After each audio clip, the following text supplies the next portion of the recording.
Until you do it, you're always going to get questioned, right? It is what it is. We know that. I don't think it takes away from the success, though. I think you have to not just look at it in a vacuum. Ultimately, the further you go, the worse it stings. That's been Bills general manager Brandon Beane. He met with the media for over an hour yesterday, recapping the entire season, as did Sean McDermott, both speaking with the media yesterday. You can find all of that sound on our website, WGR550.com. If you don't have the full 2 hours to listen to both, Sal's got a recap for you on our website and also on the Odyssey app. So check it out there. Elsewhere around the NFL, former Bills offensive coordinator Ken Dorsey is getting a look in Dallas. Had not been hired, but the Cowboys are looking at Dorsey as a candidate to be their offensive coordinator under head coach Brian Schottenheimer. Dorsey was fired by the Browns after this season. In Baltimore, Ravens kicker Justin Tucker has been accused of inappropriate sexual behavior by 6 massage therapists. That's according to a story in the Baltimore Banner. The accusations span from 2012 to 2016, and Tucker's been banned from at least 2 spas, according to the report. To hockey, the Sabres are in action tonight. It is Rob Ray Hall of Fame night. Rob goes into the Hall of Fame. Before tonight's game, there will be a ceremony at 6:05. Doors open at 5, so just about an hour before the game. Rob's ceremony will begin at KeyBank Center. We'll have pregame starting at 6 here on WGR. That's your Paddock Chevrolet Sports Update. Kickoff 2025 with a new Chevy from Paddock.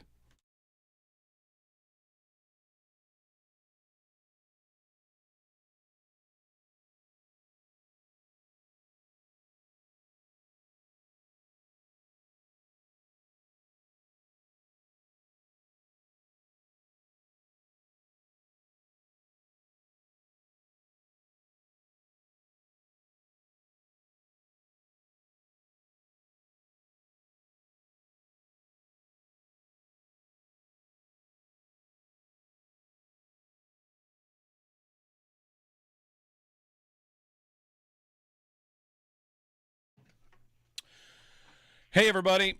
Happy Friday. Jeremy and Joe. It's warm. Need this weekend. It is warm out. It's like spring. I didn't wear a jacket.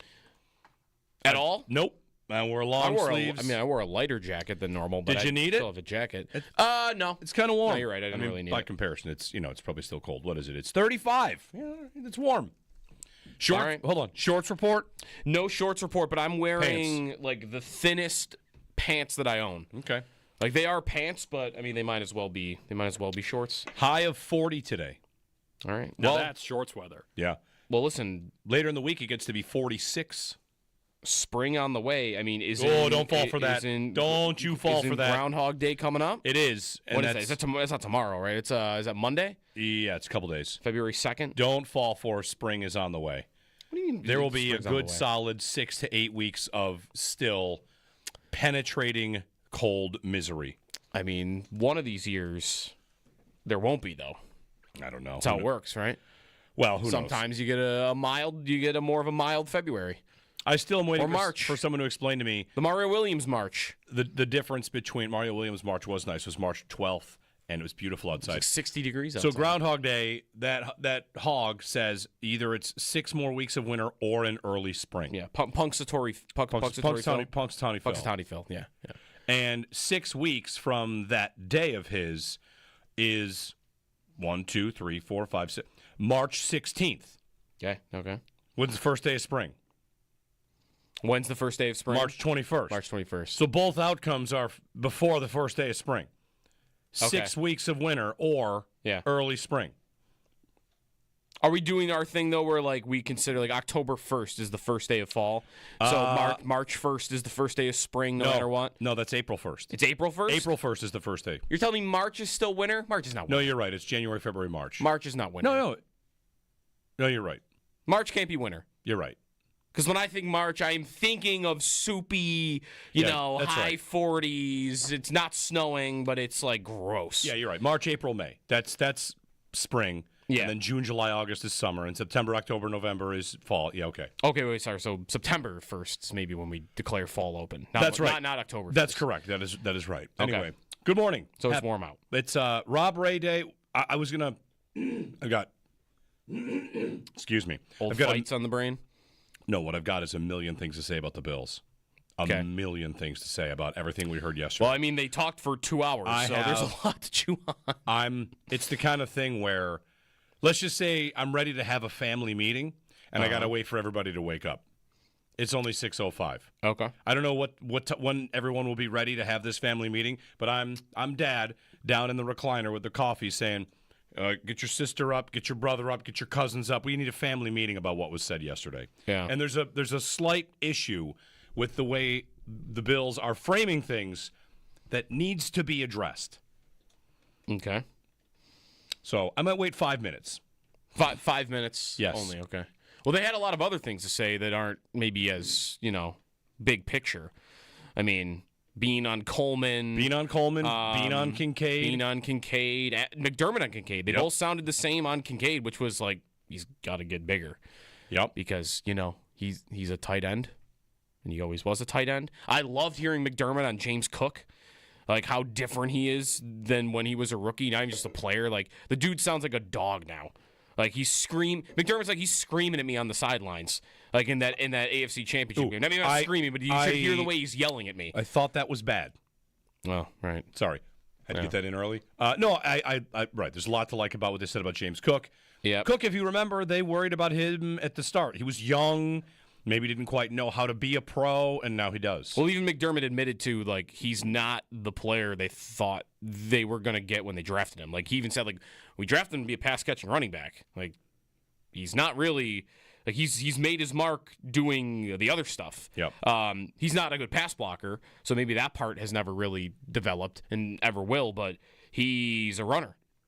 And he's on the leadership council. They're totally paying James Cook. I think so, too. They are totally, like, nothing crazy. I brought up the Chuba Hubbard contract earlier in the week. Maybe the new cap inflation version of that. So maybe it's like a $10 million a year deal for James Cook instead of like 8 or 9. But the way he talked about him, I would be surprised if he is not going to get an extension from this football team.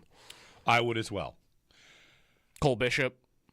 Yep. Got some love. The Coleman thing, I was reminded. They're definitely done with Kyrie Elam. Yep. I was reminded of something about Coleman that I had forgotten, and maybe you forgot, or maybe you don't if you're out there.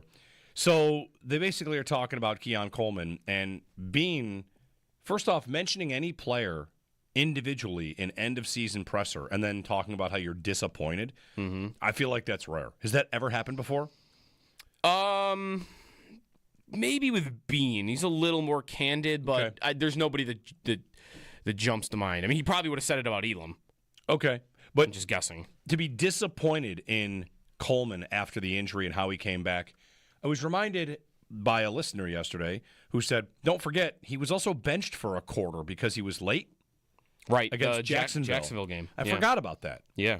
I forgot about that. He caught a touchdown in that game. He did. And after he came back off it was a quarter suspension? Yeah, I think it was a quarter. Yeah. So Bean, he put it in context and talked about Coleman. He's young. He's 21. Some of these guys you draft are already 24. So, he'll figure things out, blah, blah, blah. And he was also asked about the Worthy-Coleman comparison and said guys don't make the Hall of Fame in, 1 year. But it is interesting that both coach and GM were disappointed in their rookie receiver. And from the sound of it, it sounds like they were, if I'm reading between the lines, what they're talking about was a little bit of immaturity. Mm-hmm. Like not quite up to what to do in that situation. He'd never been hurt before. I heard Sal talking with the afternoon guys that Coleman had never been hurt before. So that's what Bean talked about. It was not, sure. Okay. And he kept mentioning his age. Right. Like, hey guys, he's 21. He was 21. So some immaturity. But he didn't miss a year. This is not ACL recovery. He missed some time. So he missed a month and change. A month and change. Yeah. And then came back. His last game against Miami, he was on November 3rd, and the next game he played was December 15th against the Lions. So he missed a little over a month. By the time he comes back, Amari Cooper's in the fold, right? Yep. So maybe that affects things a little bit, but not totally. I mean, Cooper didn't take away from Coleman, in my opinion. Like, Coleman still played the most. Did he not play the most snaps on the team this year? At receiver? Who played the most snaps? I think it might have been Coleman. I'm going to look. So he had the chances. He's out there. Not Shakir? I think when they're doing their Alec Anderson 6 offensive lineman stuff, I don't think Shakir's on the field. I think they've got an outside blocking receiver, if I remember right. So, again, I'll look. There's going to be percentages. He missed some games, too. But I also feel like he really sounded confident that Coleman is going to take a jump. And that, to me, is like, all right, I don't know about that. I think he is going to be limited. It would be surprising to me if he ever is able to take his limitations as a separator and get remarkably better at that. Like, that's one thing. I could be wrong. I didn't think Josh Allen in accuracy was something that could be corrected, and then he did. Right. So sometimes the thing you don't think can be fixed, the guy finds a way to fix it. And that's what he talked about. He talked about the light bulb coming on he compared it to Allen and to Chris Jones, seemingly, who he said didn't get really going until his third season, which I think is accurate. So I think both. I think he sounded like this guy's gonna take a step up for us, but also that like just he was 20. He mentioned at least 3 times I think that he's only 21 years old. Right. Well, okay. So there's that. Kincaid needs to get stronger. They want him to get stronger. Okay, there's that. We also learned that they don't exactly plan for one team. Like Bean said, I'm not going to go out there and build my roster for the Chiefs. He did say we start in the division. We do Jets, Dolphins, Patriots. Let's make sure we're winning that. And he did say, of course, you pay attention to what other teams are doing. So, that's context about the offseason. Said not to expect any big signings, which doesn't mean anything because he said that and then signed Vaughn. Yeah. Snap counts, by the way, on the year, Mac Hollins led the Bills in snaps with 66%. Okay. That Coleman, though, missed games. While missing games, Coleman was second. Khalil Shakir played 53% of snaps this year. Okay. So that's the numbers on that. This is a team that used to have Gabe Davis playing like 95%. Right? Yeah. Yeah. You'd be out there all the time. So, yeah. Yeah, you got a lot yesterday. Bean and McDermott both spoke for a long time. There was a Twitter argument I'll bring back to the airwaves here about the Bills' defense. I don't know. There's a lot. So, we'll get to it. Sal's going to join us at 7. We've got Rob Ray coming up at 9. It is Rob Ray's induction into the Sabres Hall of Fame. Ceremony starts at 6. Mm-hmm. These nights are usually pretty great. The Sabres have, in recent history, done an incredible job with these. RJ night, Ryan Miller night. Yeah. For Rob night, it's I expect it to be pretty great. So that's cool. They play Nashville. I'm not quite ready to commit to the hot dog. No? I don't know. You haven't seen it. I haven't seen it. We'll usually get it later this morning. We will. We'll have the dog of the day by the end of the show, I'm sure. A razor dog, something like that, called the razor. Right? Somebody pointed out yesterday, they're going to do a Rob Ray dog. It might not be Nashville. It might be a razor dog. Will they just ask Rob what his favorite hot dog is? I think that's a good idea. That's the way to do it. So maybe. We'll see. What if he just says ketchup and mustard, though? Dog of the day, guys. It's a razor dog. Ketchup and mustard. Like and a pickle. Rob, it's tough. We can't charge $15 for that. Which is fine. I'm not upset about the price. It is what it is. But they have to put something on it in order to get the money for the big dog. Yeah. I don't know. Well, actually, I'm doing my thing in January. I've got 1 day left, so I missed it by 1 day. So I literally will not be committing to the hot dog of the day. You're not going to eat? No. Because you're on Whole 30. Whole 30. And this is day 30. Why don't you I got to finish it. I got to get to midnight. Why don't you think of January like a 30-day month? It's 31 days. Well, that's why we started on the 2nd. And okay, start on the 2nd. We started on the 2nd because of New Year's Day, It's 30 days. Take it home. Hot dog to go. I could eat it at midnight. Hot dog to midnight snack. Wow. Not bad. Not a bad idea. Is that the first thing I want in my stomach, though, after eating nothing, no processed anything for an entire month? Bam, hot dog with what's going to be? Well, it depends what's going to be on it, I guess, right? If there's going to be steak and chicken fingers on it, then that might be harder to take in, I think. Rob, of course, had a hot dog stand, hot dog shack, hot dog restaurant. Right. So it'd feel fitting that he designs the hot dog of the day. So. Yeah. I'm going to watch a lot of his old fights today. Kind of a celebration of fighting in the league tonight, I think. Which you don't get a lot anymore. No, who will fight? Who will pay tribute to Rob by getting in a fight tonight? Anybody? Peyton Krebs. I was going to say Krebs. My answer was Krebs. The team. And what a difference. Nobody really fights. What a difference it is. Zach Benson will at some point in a scrum have his helmet off and, be annoying somebody 3 times the size of him. Yeah. But that's about as close as you get nowadays. Yeah, I was going to say Krebs, but who knows. Thompson's fought. That's right. Cousins has fought, although I don't think people want Cousins fighting anymore because everyone's sure he's bad now because he fought. They're playing Nashville. Nashville is bad. Nashville's very bad. They have 43. They have 43 points. It's tied with the Sabres. After they had an offseason where they went out and signed they signed Stamkos, they signed Marcia Show, they signed Brady. They went out and spent $100 million, and they're still terrible. Yeah, they're real bad. They're one of the other Pedersen teams that are being talked about. Yeah. If the Sabres, I was reading a little bit about Pedersen and following Sabres fans talk about it, and there's one train of thought on the Pedersen idea that strikes me as right, which is if somebody else does it and the price is not something that you would completely be blown away by, it's going to feel like the Sabres will actually never make moves to do anything. Oh, 100%. Because what's the argument against this? They have a clear path. They have a clear path. I saw Chad Dieteminis tweeting about this. From what he hears, his sources tell him it's in Vancouver's court. Are they going to do it or are they not? Yeah. It might be close for the Sabres and willing to part with a package that Vancouver is considering. But they just have to decide if they are they going to do it. Yeah. I mean, the president is blasting them in the media 2 days ago. We've met, we've tried to get them to get along. It's not going to happen. He basically admitted that 2 days ago. That's how I get to it. Is I still. I looked yesterday. All the teams that have been rumored to be involved, do any of them have a package comparable to the Sabres of, hey, we want a center, which Rutherford said 2 days ago. We know we're not getting a center as good as him, but we want a center. Can you get a center and then a defenseman like Byram? Any of these teams mentioned that can match it, and the only one I found that would come close is Ottawa. Ottawa would be able to come close with 2 guys, but that's it. So I kind of feel like you have to get this deal done, or he's just not getting traded. And that could happen. They just say, why would we move him? That's the weird part to me. Vancouver's got a feud right now between their 2 best forwards. One of them's 26, and the other is about to be 32. Why are you trading both of them? Right. Unless they're just so, he's so mentally fragile that we don't like how he got challenged and he reacted. So anyways, yeah. It's in their court, Vancouver. Right. But they better. If another team were to make this move, it would be, yeah. It would go right back to they're never going to make a move again. That actually matters. So, all right. Well, that's tonight. There you go. Nashville was also who they played on RJ night. Oh, that's right. They played Nashville on RJ night. Game came down right to the very end.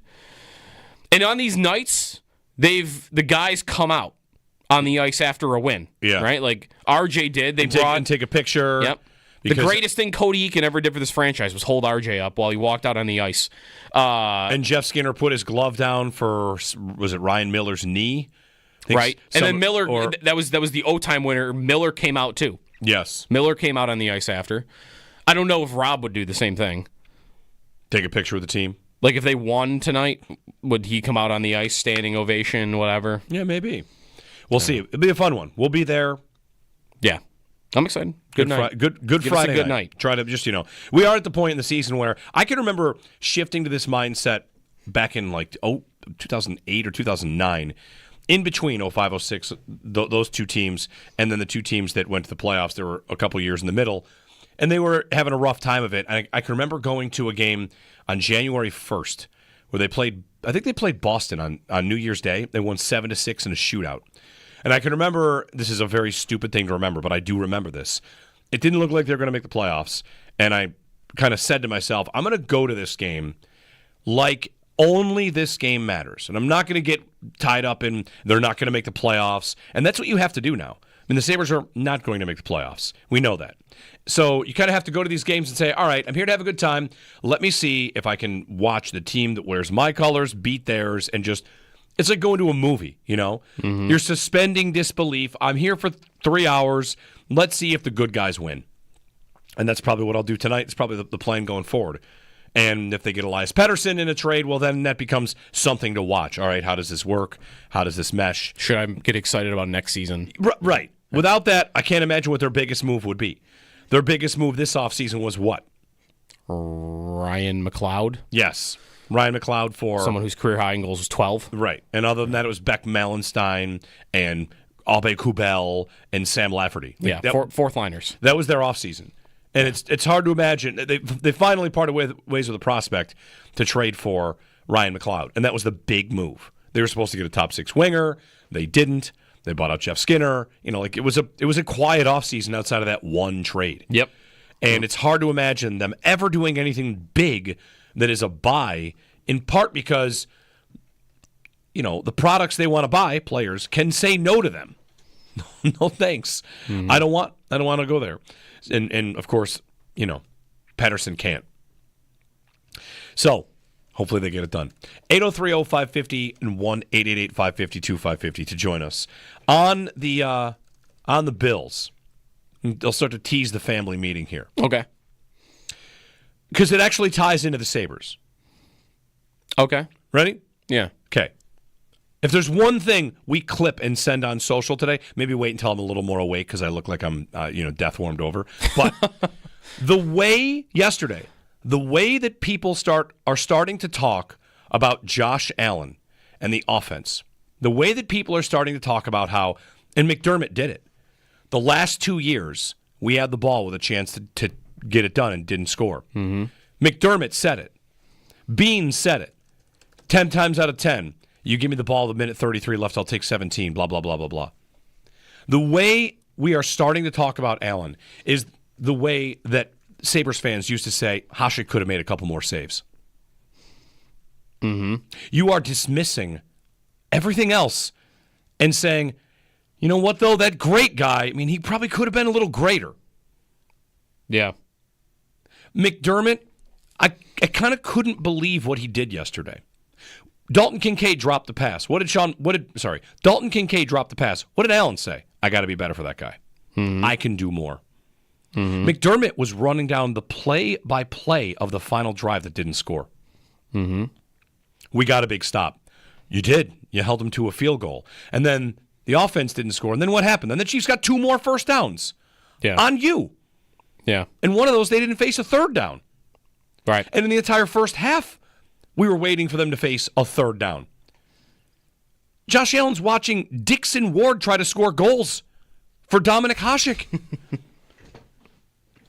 The Bills are talking like Allen, who had 4 touchdown drives. Really what we needed there was a 5th touchdown drive against universally crowned genius Steve Spagnuolo. Oh, and by the way, we also think he should do it in an offense with no stars. Yep. What happened to everybody? Allen became so good that it's, hey, man, you really probably should have done a little more. Mm-hmm. People are losing their minds.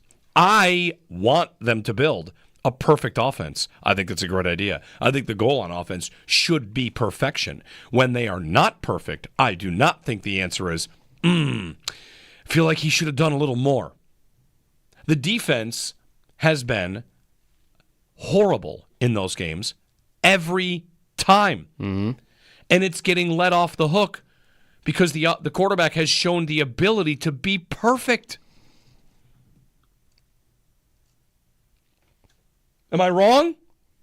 You're not wrong at all. And this is the tone of yesterday. The tone of yesterday was Hasek needed to make another save.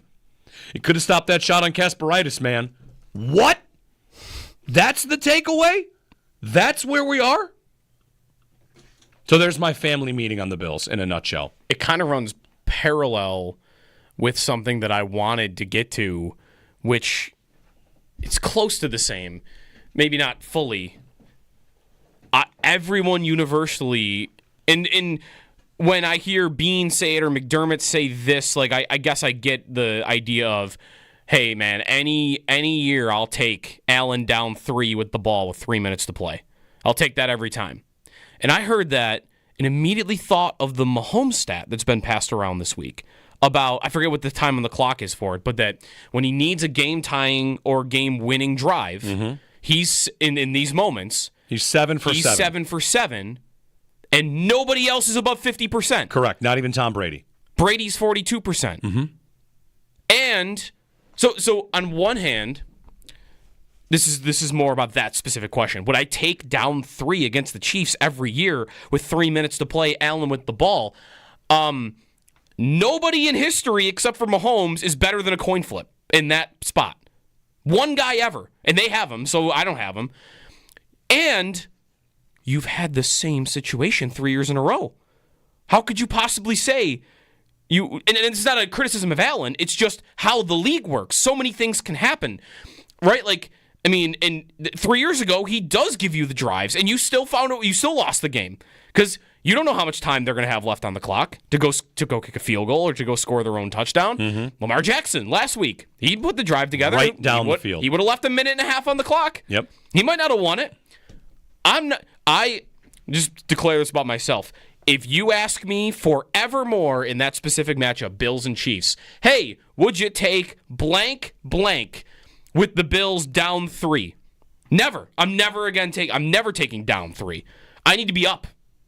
There's nothing. They could still win the game if they were down 3. But if I'm playing I had a sign on the dotted line for a game, there's no time I would ever sign on the dotted line again with the Chiefs in mind, especially where I would say I am taking anything where the Bills are down. Well, the unsaid part of that also is to say I would take the ball down 3 with Allen every time. Would you take up 3 with Sean McDermott's defense on the field? Because what evidence is there that you should take that? No, again, like to that point, Mahomes is the only one. Okay, but and he's 7 for 7. He's 7 for 7, and Lamar Jackson would have just against the Bills. Lamar Jackson would have just done that to the Bills if not for a Mark Andrews drop. Mm-hmm. We've seen McDermott defenses fall apart in the regular season in that spot. They nearly did against Arizona this year, but they held on. They got off the field. Yeah, we are teetering, man. On if I'm Josh Allen and I hear yesterday. I know the offense didn't get the points. I know that. Josh Allen runs the offense. Kincaid dropped the pass. The play calls are screens. Right. He gets pressured, and the answer is McDermott up there at the podium saying, "Yeah, I just got to figure out why we didn't get it in there." Okay. Mm-hmm. You want to figure out why he didn't force a punt in the first half? Does anybody want to do that? They forced in these playoff losses 1 punt in the first halves of their last 5 playoff losses. That's nuts. That's 10 quarters, 1 punt. Yeah. And when they punted, it was Cincinnati who was up 14-0. Mm-hmm. Wow. And you're talking to me about he's got to figure out how Dominic can make one more save, man. How can Hasek make one more save? If only he could make that save. Got to stop Kasperitis. Got to stop Brett Hull in the crease. Mm-hmm. Sir, it's the 6th overtime, and you are not scoring any goals. I mean, I don't know. I saw yesterday the stat about Allen has 4. There was a big chart went around. EPA against of quarterbacks with 4 playoff losses, and Josh Allen has the highest. And I know that Mahomes establishes that bar for us to some degree. Well, Mahomes going to get his. That's right. That's right, he is. But, man, Patrick Mahomes makes the Bills' defense look like a joke every year in every version of it. Every defensive coordinator, every set of skill set players, Tre'Davious White, Micah Hyde, Jordan Poyer. Doesn't matter who's on the team. Tremaine Edmonds is on the team. Doesn't matter.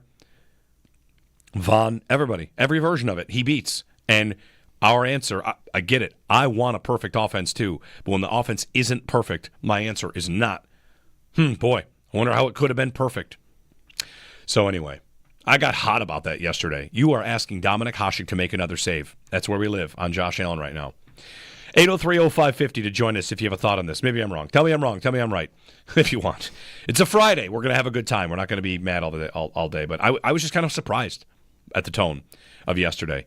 It felt like they were passive-aggressively saying Josh didn't get it done, which he knows. And do your 1/11th. And how about the defense does their half or does their third? One stop, they want a gold star. And they want to criticize the only reason that they're there that he didn't do enough. Jeremy and Joe on WGR.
Sabres and Predators tonight. Rob Ray is going into the Sabres Hall of Fame. Ceremony begins at 6:05. Doors open at 5 to KeyBank Center, and the game's at 7. We can listen to it here on WGR. We'll have Rob on a little bit later on this morning. To football, the Bills speaking yesterday, both Sean McDermott and Brandon Beane. Beane for over an hour, McDermott for a long time as well. You can check out all their comments on the team overall, losing to the Chiefs again, individual players on our website, WGR550.com, and the Odyssey app. Elsewhere around the NFL, Ken Dorsey's getting a look at possibly being the Cowboys offensive coordinator. Brian Schottenheimer is the head coach and is looking for an OC under him. Ravens kicker Justin Tucker's been accused of inappropriate sexual behavior by 6 massage therapists. According to a story in the Baltimore Banner, the accusation spanned from 2012 to 2016. Those are your Paddock Chevrolet Sports headlines. Kick off 2025 with a new Chevy from Paddock.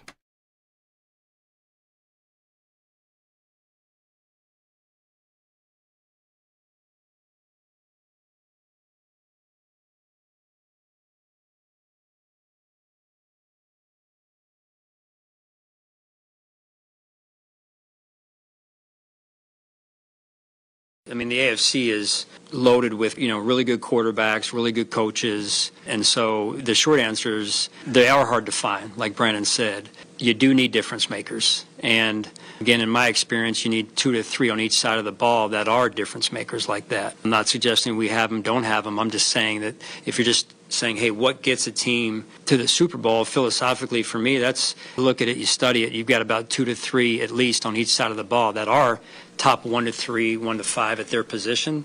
That's real. Bills head coach Sean McDermott. He did acknowledge his defense needing to get better against the Chiefs. Mark Gaughan asked the question at the presser. A lot of the press conference was moving on and not a lot about this past game. And, hey, what happened? He said, we've played really good defense for a long time here. That's what we're used to doing. I would say this year probably not as good as we played in the years prior. We did not perform well enough in the Kansas City game. We did make a key stop to allow us to have a chance to win the game, which is prospectively an important piece. But we have to figure out a way to perform better against that football team. I think that's a really good answer. It is important to make that key stop. And the bigger picture is they have to find a better way to perform against that football team, because against that football team and against Cincinnati, by the way, and that loss as well, the defense has been eaten up.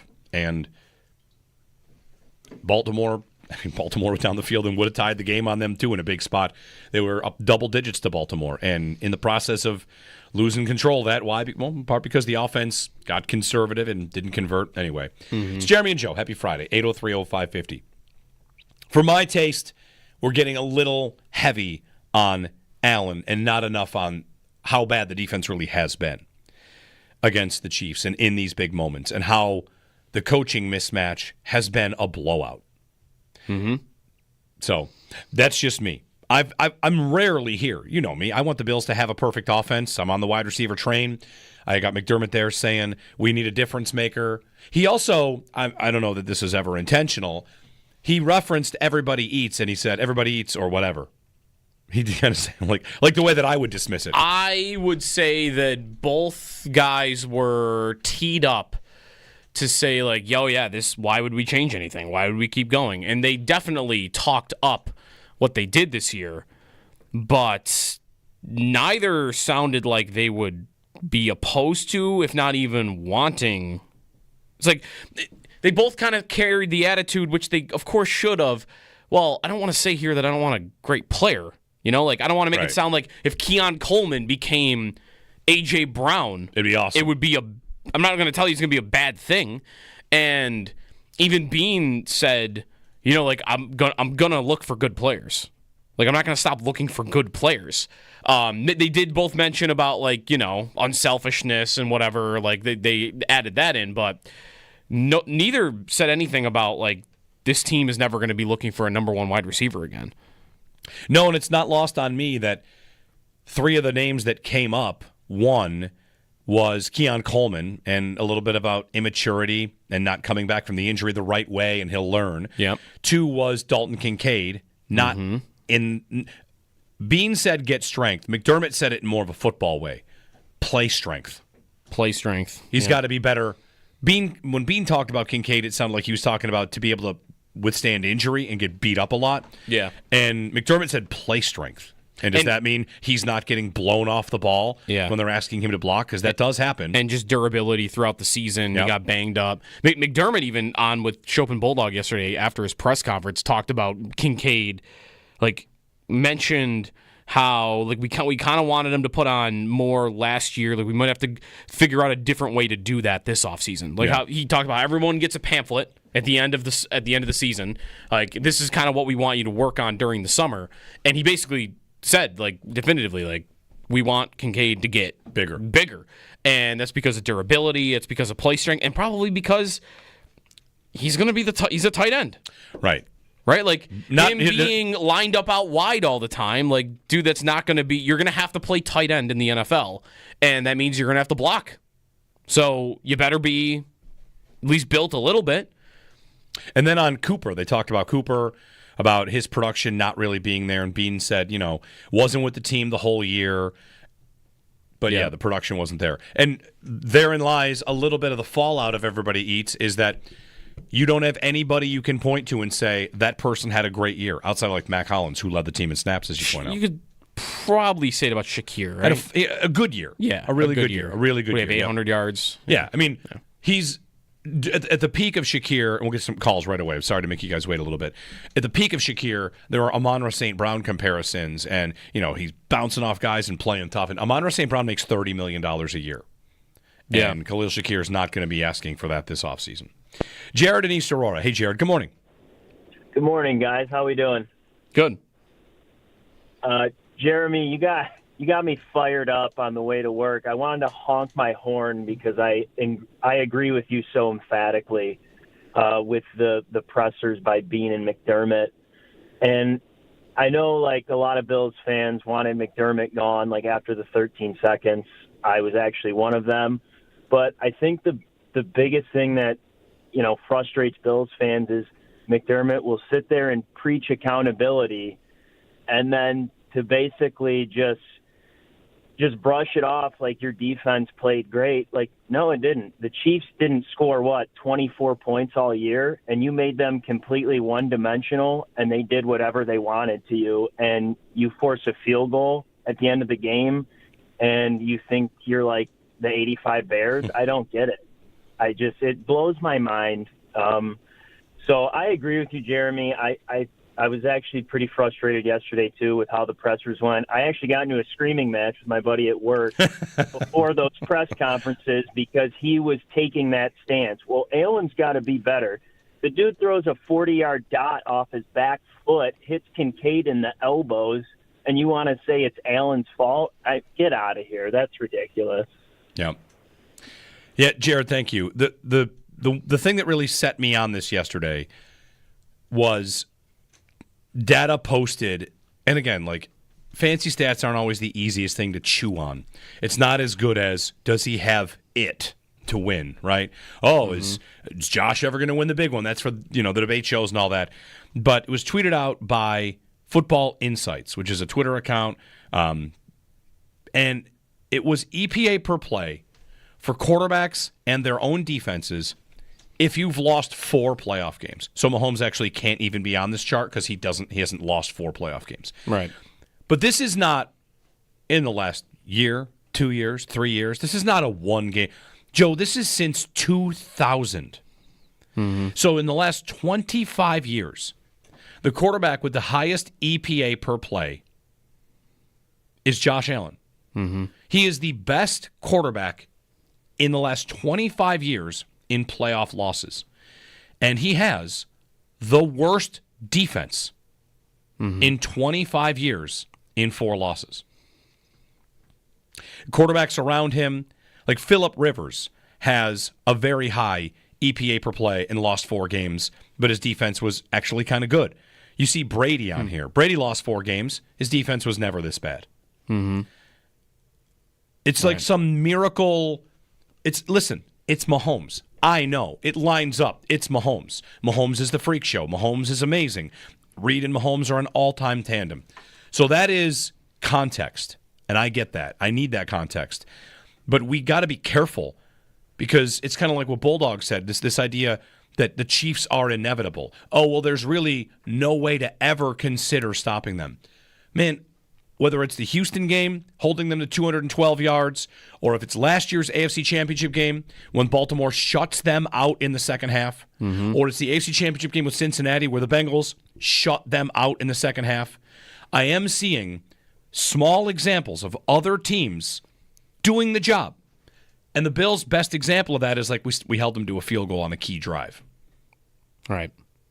Then they got the ball back and they ran the clock out. That's the whole problem for me, is their mentality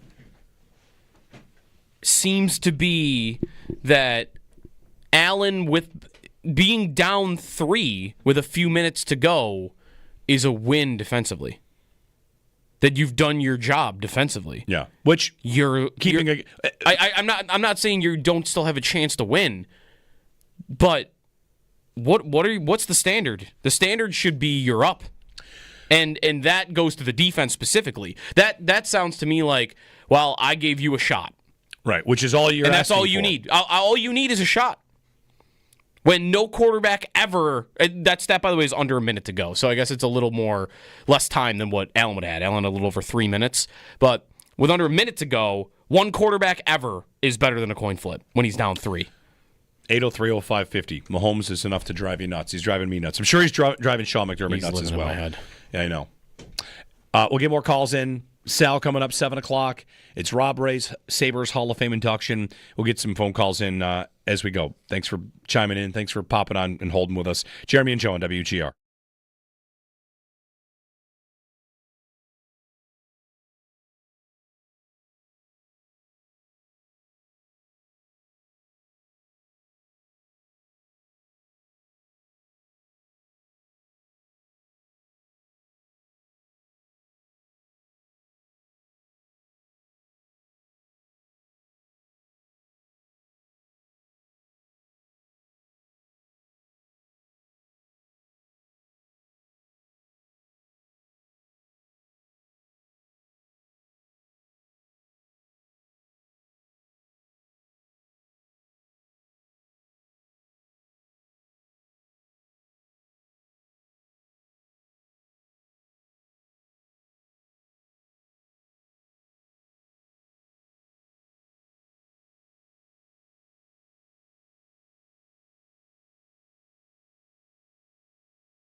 some numbers on. I just would not take ever. I don't care who you are, other than Mahomes. 333 down a field goal. Both Bean and McDermott said they would take that every time. Teams in the NFL playoffs last 25 years in that situation. Your drive starts with 3:33 left or less. You're down 3. Teams are 10-24 in the playoffs, and Kansas City is the only ones with a winning record. Wow. Okay. They had 2 of those drives in the 13-second game. Yeah, they did. And they lost. Yeah. But nope, not even Brady. 803-0550. Sal coming up. McDermott came on with Chopin Bulldog after the presser as well. It was good. It was a good segment. It was very good. It was one of his best interviews, I think, in years. Yeah, I mean, I think very open about everything. Yesterday, just in general, I thought he was he was candid. Like, Bean usually is more that guy, and I thought McDermott was very good. Yeah. More relaxed is what you might say, right? Yeah. More relaxed. I don't willing to get into specifics, you know. Yeah, we're left to kind of guess about these guys a lot. I don't think he is any less intense about his job and their quests. And, you know, he had a tone of we're bummed out. I thought Bean at times in his presser was a little salty, a little proud of what they've done, salty about any idea that, you know, they should blow it up, which no one really thinks they should blow it up. But I don't say that to be critical, to be salty. Like, I can imagine in that spot it's tough. You're not, you know, you're putting out a message for a full organization. You're talking to disappointed fans and devastated fans and players and everybody. So they're both pretty good at that. And McDermott has gotten a lot better. I thought his interview with Chopin the Bulldog was very good. So go check that out at WGR550.com. Sal Capaccio, when we return with your phone calls as well. We'll get Sal's thoughts on what was said yesterday. Preview Rob Ray going to the Sabres Hall of Fame tonight as well. It's Jeremy and Joe on WGR.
I thought the year was a good year and a lot of firsts in a lot of ways. We were able to take a team that there were a number of new players, young players, players that had never been in a Bills uniform, players that had never played in an NFL game prior. And we counted on a lot of those guys, and they did a phenomenal job. Just a snippet from Sean McDermott meeting with the media in his end-of-season press conference yesterday. McDermott was very good and relaxed compared to some of these in the past. McDermott and Bean both talking yesterday. You can find those in full on our website, WGR550.com. Sales wrote about it on our website as well. We'll talk more about it with him coming up next. Also, around the NFL, Ken Dorsey, former Bills offensive coordinator, is getting a look potentially in Dallas. He is a candidate to be their offensive coordinator under head coach Brian Schottenheimer. Ravens kicker Justin Tucker has been accused of inappropriate sexual behavior by 6 massage therapists, that according to a story in the Baltimore Banner yesterday. Tucker, according to that story, had been banned from at least 2 spas over the years. Sabres are in action tonight against the Nashville Predators. Rob Ray going into the Sabres Hall of Fame tonight. The ceremony starts at 6:05. Doors will open at 5 o'clock. Sabres and Predators will have it here on WGR. That's your Paddock Chevrolet Sports Update. Kickoff 2025 with a new Chevy from Paddock.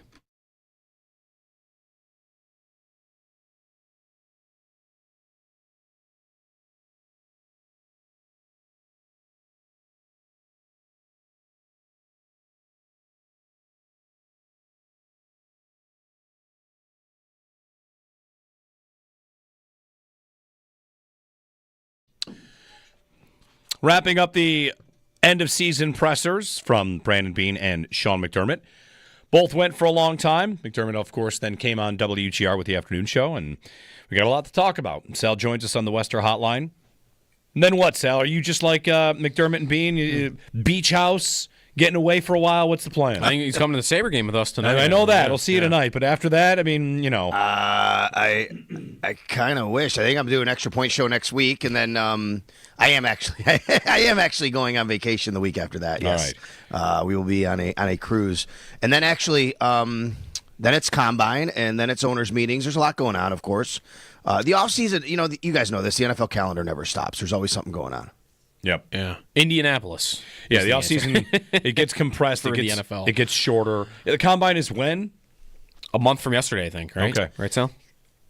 Yeah, combine's the end of February, and then owners meetings end of March, and then obviously the draft end of April. So really there's a build-up to kind of each of them in some way, shape, or form. But in between combine and owners meetings, you do have the free agency and new league year beginning, which obviously yesterday with McDermott and Bean, we talked about a few of the issues that will be lurking between now and then.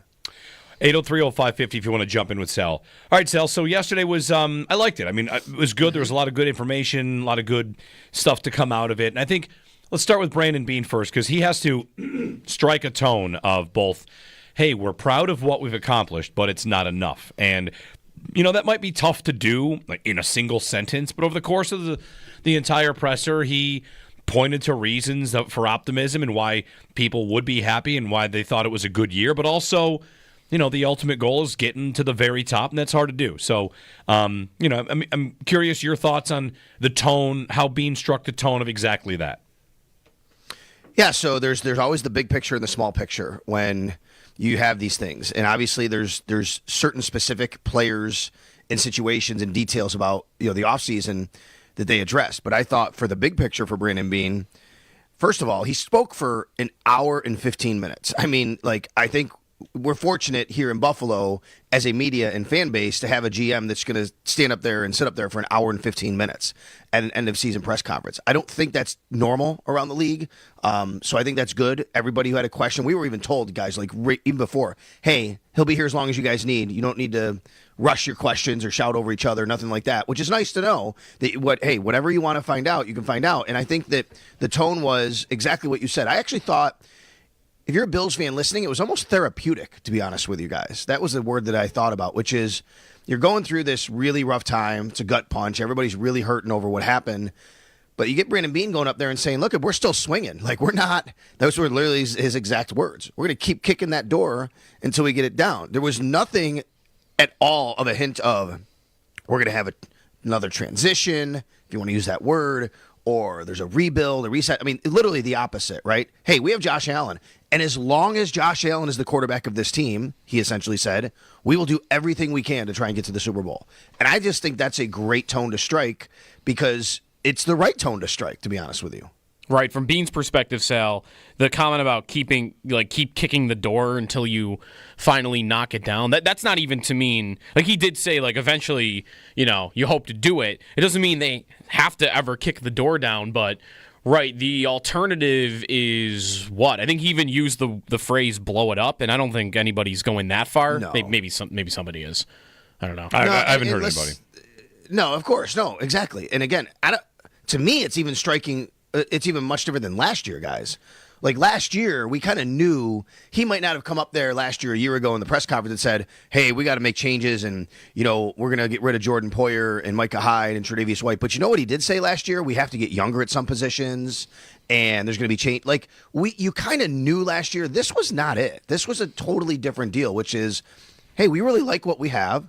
We have some players, some nice foundation pieces around our elite quarterback, and we're going to keep going here, and this is what we do. So I think that was a much different tone, but a good tone. And I think again, I would use the word therapeutic on what he said. I thought it was interesting. He was really interesting on some of the things he said that if you guys want to get into specifically.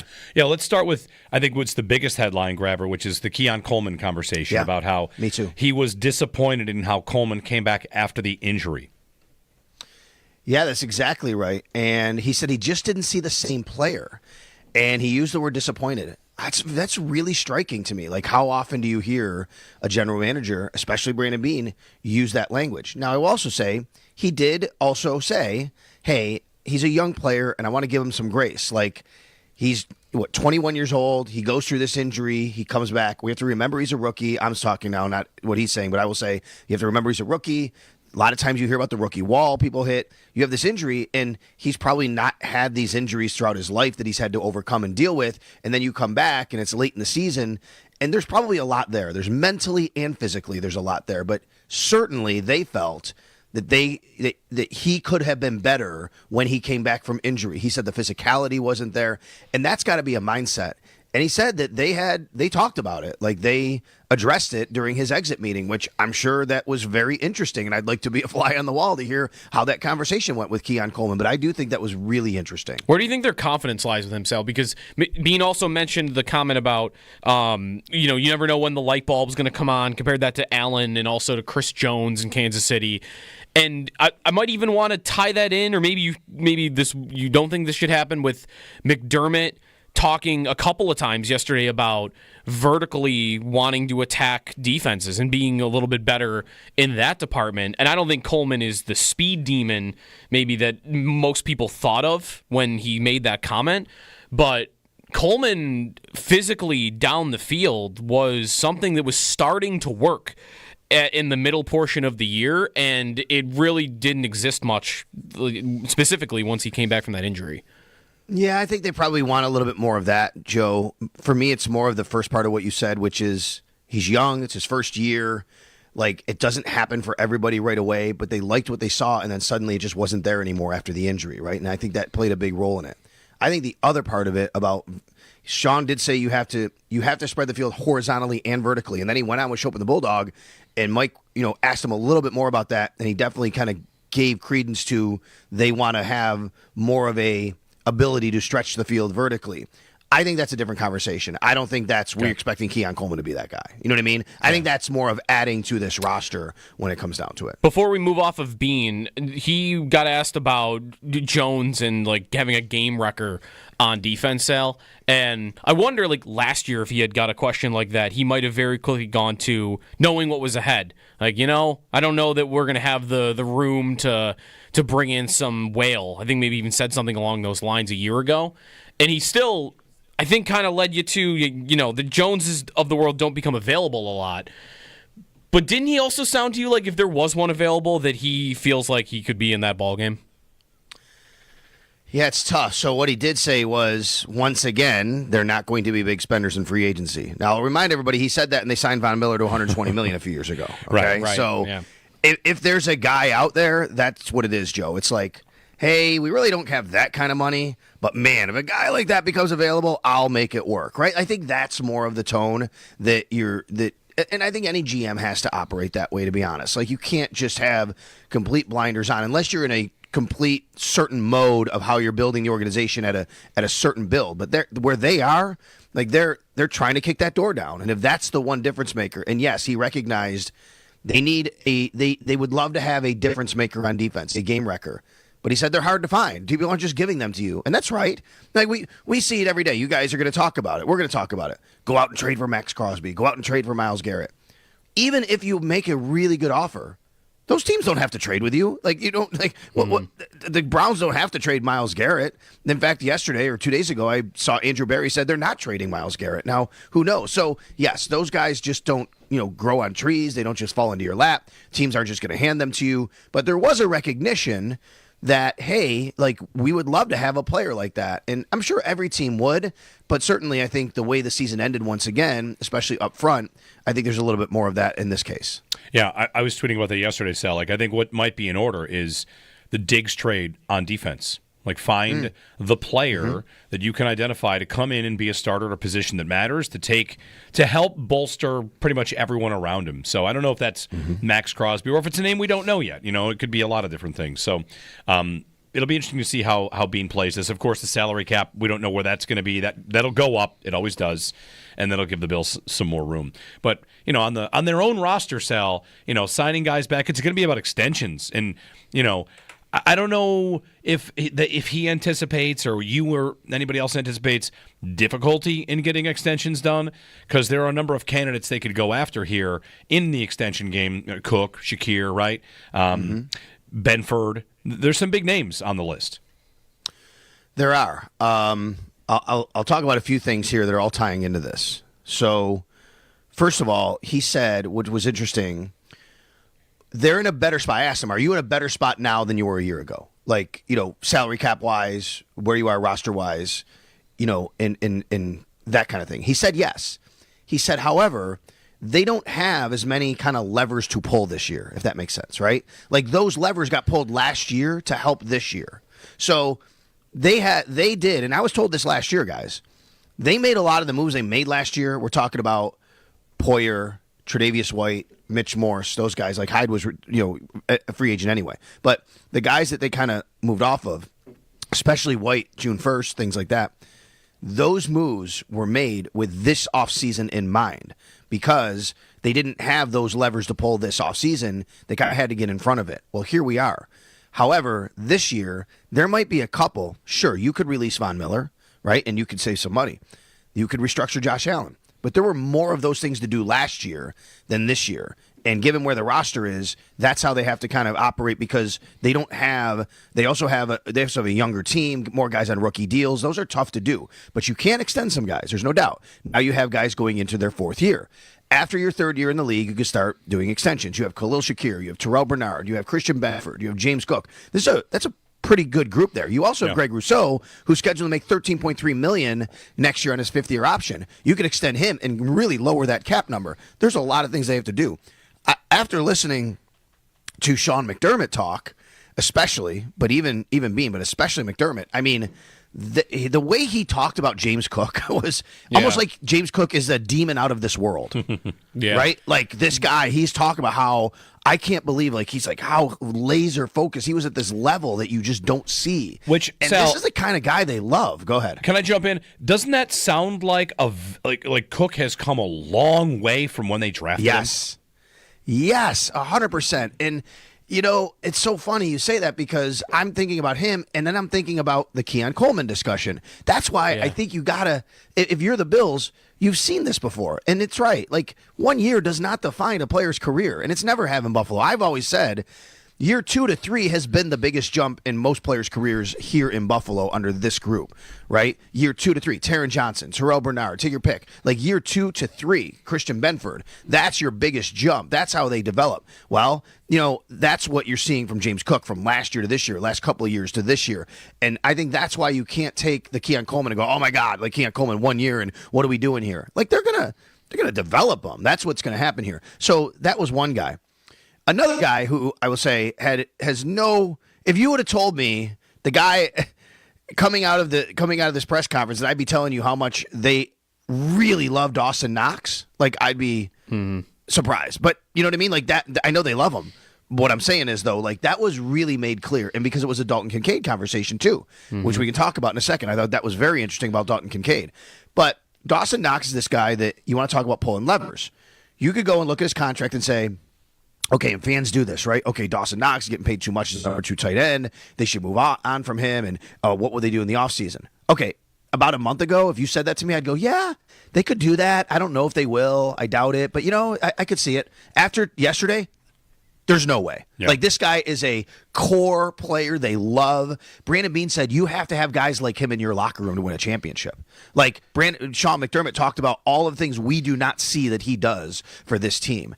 And then you get to him paired with Dalton Kincaid, and here's a guy going from year 2 to year 3. And I thought the second biggest thing they said about players that was super interesting was both McDermott and Beane talked about how Dalton Kincaid has to have more playing strength, has to get bigger, has to be a little bit more durable. And those are things I think they're really going to concentrate on with him in the offseason. I was wondering about that, Sal, because McDermott spoke about that twice. He talked about it with Chopin Bulldog also.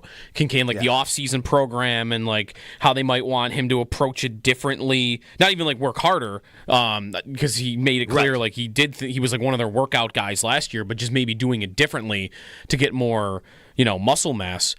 He talked about Cook. I really like listening to him on Cook. Cook being so different and like he's yelling at him on the sidelines. Like, he seems like he's a dog now.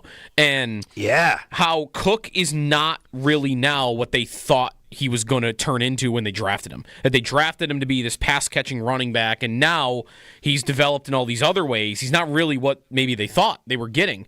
And do you think that could maybe on a lesser scale be starting to happen with Kincaid? Like, when they draft him, it sounded like the plan was this is a bigger Cole Beasley. Like, this guy is listed as a tight end, but he's going to play a ton out in the slot, and he's not going to be like a traditional tight end.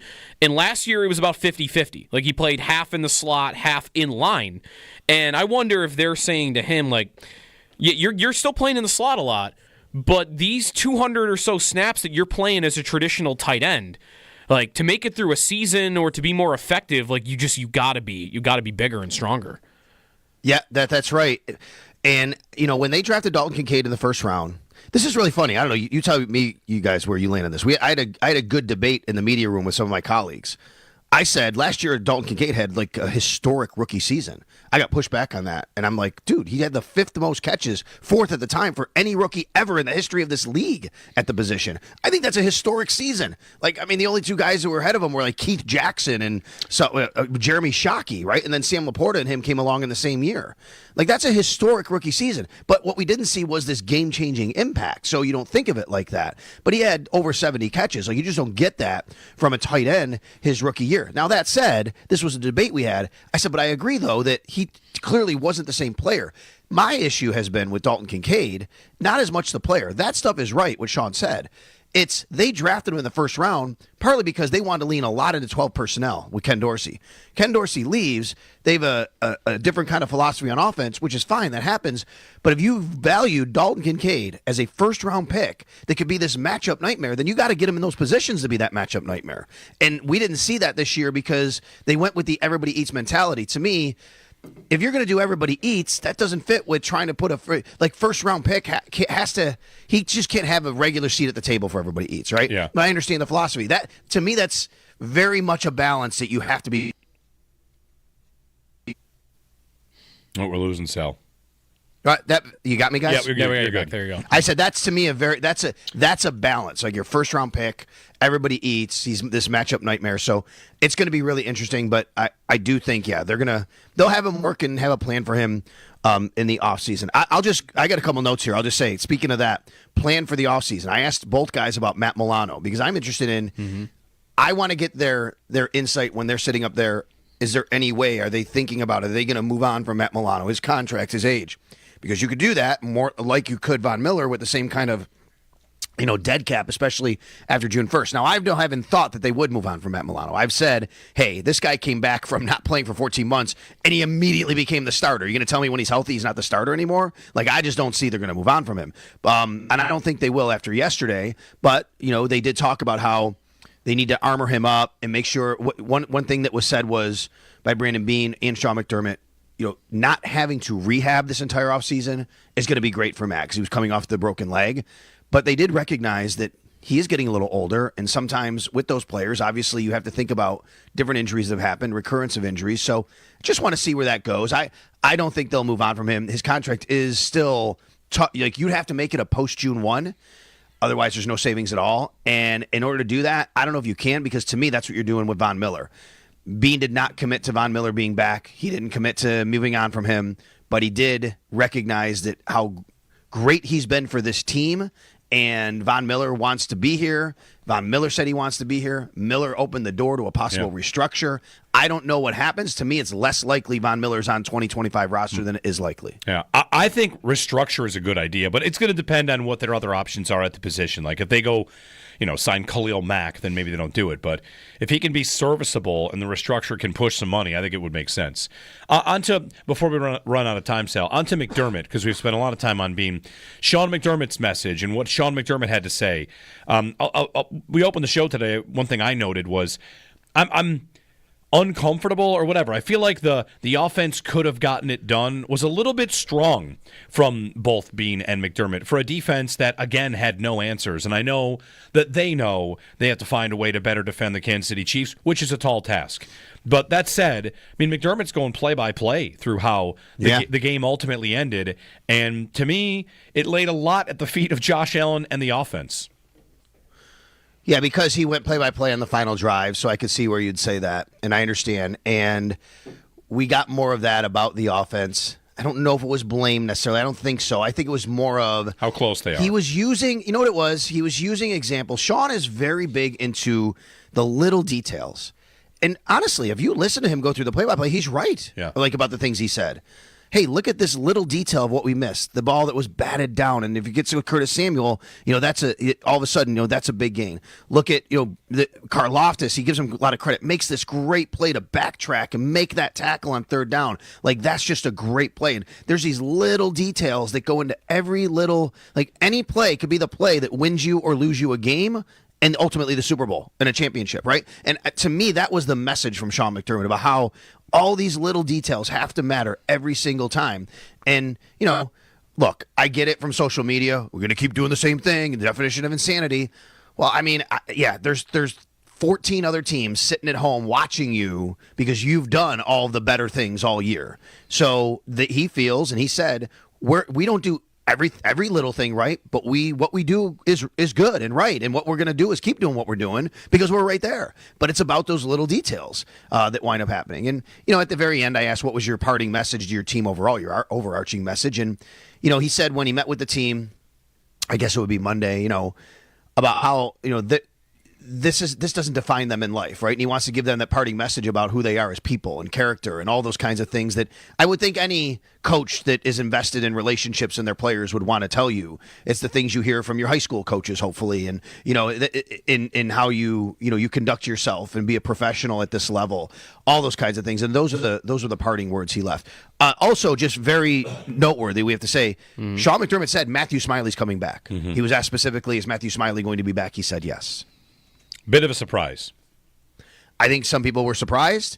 Obviously, anything can happen between now and whenever, but he did say, yes, he's coming back. All right. Sal Capaccio, Extra Point Show today? What's the plan? Yeah, I'll be on the Extra Point Show today, and we're going to get Andy Young on at 11 a.m., Paul Hamilton at 11:30. Andy, I specifically asked him if he wanted to come on. He was sitting next to me in the media room for the press conferences, but Andy also grew up here, big Sabres fan. Today's Rob Ray Day, and we're going to talk with Paul about Rob. We're going to have Rob Ray highlights throughout the Extra Point Show. I'm going to talk about Rob. I'm going to ask for calls from memories. Rob Ray, we'll be at the game tonight celebrating Rob and his induction into the Sabres Hall of Fame. And we'll also obviously talk with Andy about, what was said at the press conference between these guys. So we're going to do a little mix of Bills football and Rob Ray Day today on the Northtown Automotive Extra Point Show. Very good. We'll see you at the game. We're all going to be there together. Yes. Do you want to have the hot dog of the game? We have it. I'm ready to commit to this hot dog of the game. Okay, what is it? It's the Razor. Makes sense, of course. Okay.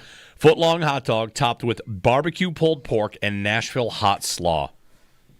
Oh, that sounds good. That's a let's go. Love it. Let's, That's a good I one. wonder if Rob had anything to do with that, like pick those ingredients. I don't know, but sounds good Whatever's to me. on top. Interesting that they didn't go Nashville hot chicken, but they're going Nashville hot slaw. Yeah. So Nashville hot on some pulled pork and a hot dog. So. All right, Sal. Thanks. We'll see you in a bit. You guys got it. Thanks. Sal Capaccio on the Western Hotline. You can read his full recap at our website, WGR550.com. Sabres and Predators tonight. I want to remember some Preds later. I want to scratch. Remember some Preds. I'm ready to remember some fighters, too. Yes. Remember some fighters? Rob Ray. Rob is the all-time leader in penalty minutes for the Sabres with 3,189. Trying to do some math here. Rasmus Dahlin is the active leader with for the Buffalo 270. Sabres. Just again, it's 3,200 for Rob. Rasmus Dahlin 350. There you go. All right. So if he played, how many years has he played? How many years have he been on the team? Dahlin? So if he played 70 years for the Sabres at this pace, he would catch Rob Ray in penalty minutes. 803-0550 to join us, and 1-888-550-2550. We'll talk to Rob at 9 o'clock. It's Rob Ray into the Sabres Hall of Fame tonight for Sabres and Predators. Ceremony starts at 6:05. Face-off, 7:05. Jeremy and Joe, you can give us a ring. Tim in Dallas, I'm sorry you hung up. We're going to get your call if you want to call back. Just wanted to get in everything we could on Sal recapping the press conference. If you can call back, we'll get you on. 803-0550 on WGR.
Sabres in action tonight against the Nashville Predators. Rob Ray night. He is going into the Sabres Hall of Fame. The ceremony begins at 6:05, just about an hour before the game. Doors are open at 5 p.m.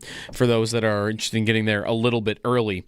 We'll have coverage and have the game here on WGR. The Bills talking yesterday, Brandon Beane and Sean McDermott. Beane going for over an hour. McDermott speaking for a long time as well. If you missed anything of what they said on the team overall, the matchup with the Chiefs, individual players like Keon Coleman, Dalton Kincaid, and others, it's all available on our website. Sal's got some recaps too at WGR550.com and the Odyssey app.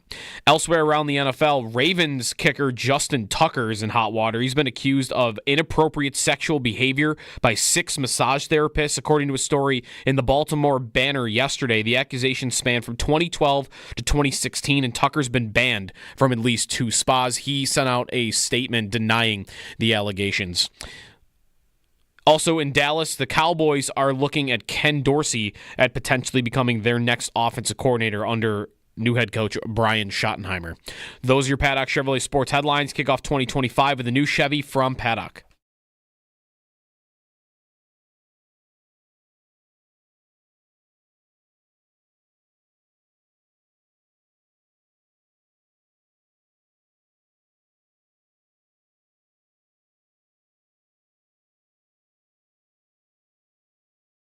Honestly, I think he did a great job of learning our offense.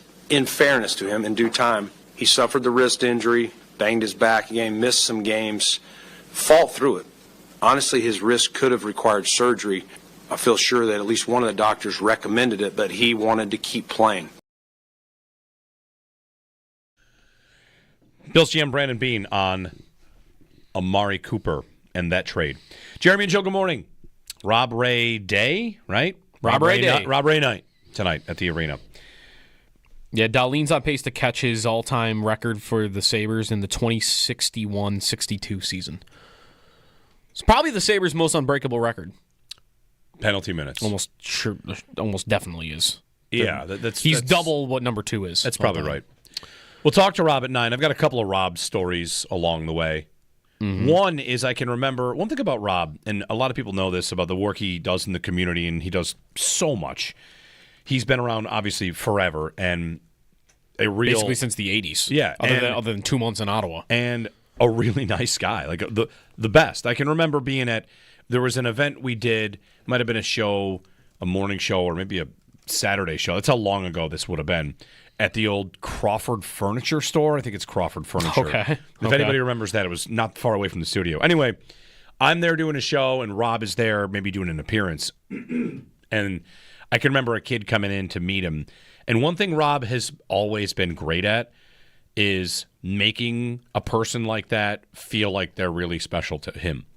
Like, hey, I love you, man. You're my favorite player. And he'll shake their hand and talk to him and bust on him a little bit. And he's so good at making that interaction memorable for the person that comes up to say hi to him. Yeah. I always admired that about Rob. We also did a roast of Rob way back when. Back when they had the Whiny Awards. Yeah. We roasted Rob. That's an earlier roast? Yeah. Okay. Early in the rotation. Because I remember I put together the video montage to introduce him and how he'd won, NHL awards for community service and just all the stuff that he does. So he's, of course, in franchise history, his role with the franchise as a player, now with a broadcaster, but, as an ambassador for the sport as well. You're down in the arena and you see Rob, it's like, hey, there he is. Like, he's whatever. He's a mainstay of the organization, and I'm happy for him. Good for him. There's a lot of write-ups about this, and any story you can read about Rob, see one of the Buffalo News today, the story of his impact in the community. Like, I'd encourage anybody to read all of them to really understand all that Rob has done, not just on the ice, but, in the community as well. Paul in Buffalo is up. Hey, guys. Thank you for taking my call. To me, Rob Ray is not just a Sabre Hall of Famer. He is absolutely a Mount Rushmore Buffalo Sabre. I absolutely adore Dominic Hasek. He's the greatest ever. I adore Pat LaFontaine. Neither one of them are more important Buffalo Sabres than Rob Ray. His number should be retired, in my opinion. As far as the Bills go, My take on that game, and I think our offensive line was our best unit after quarterback all year.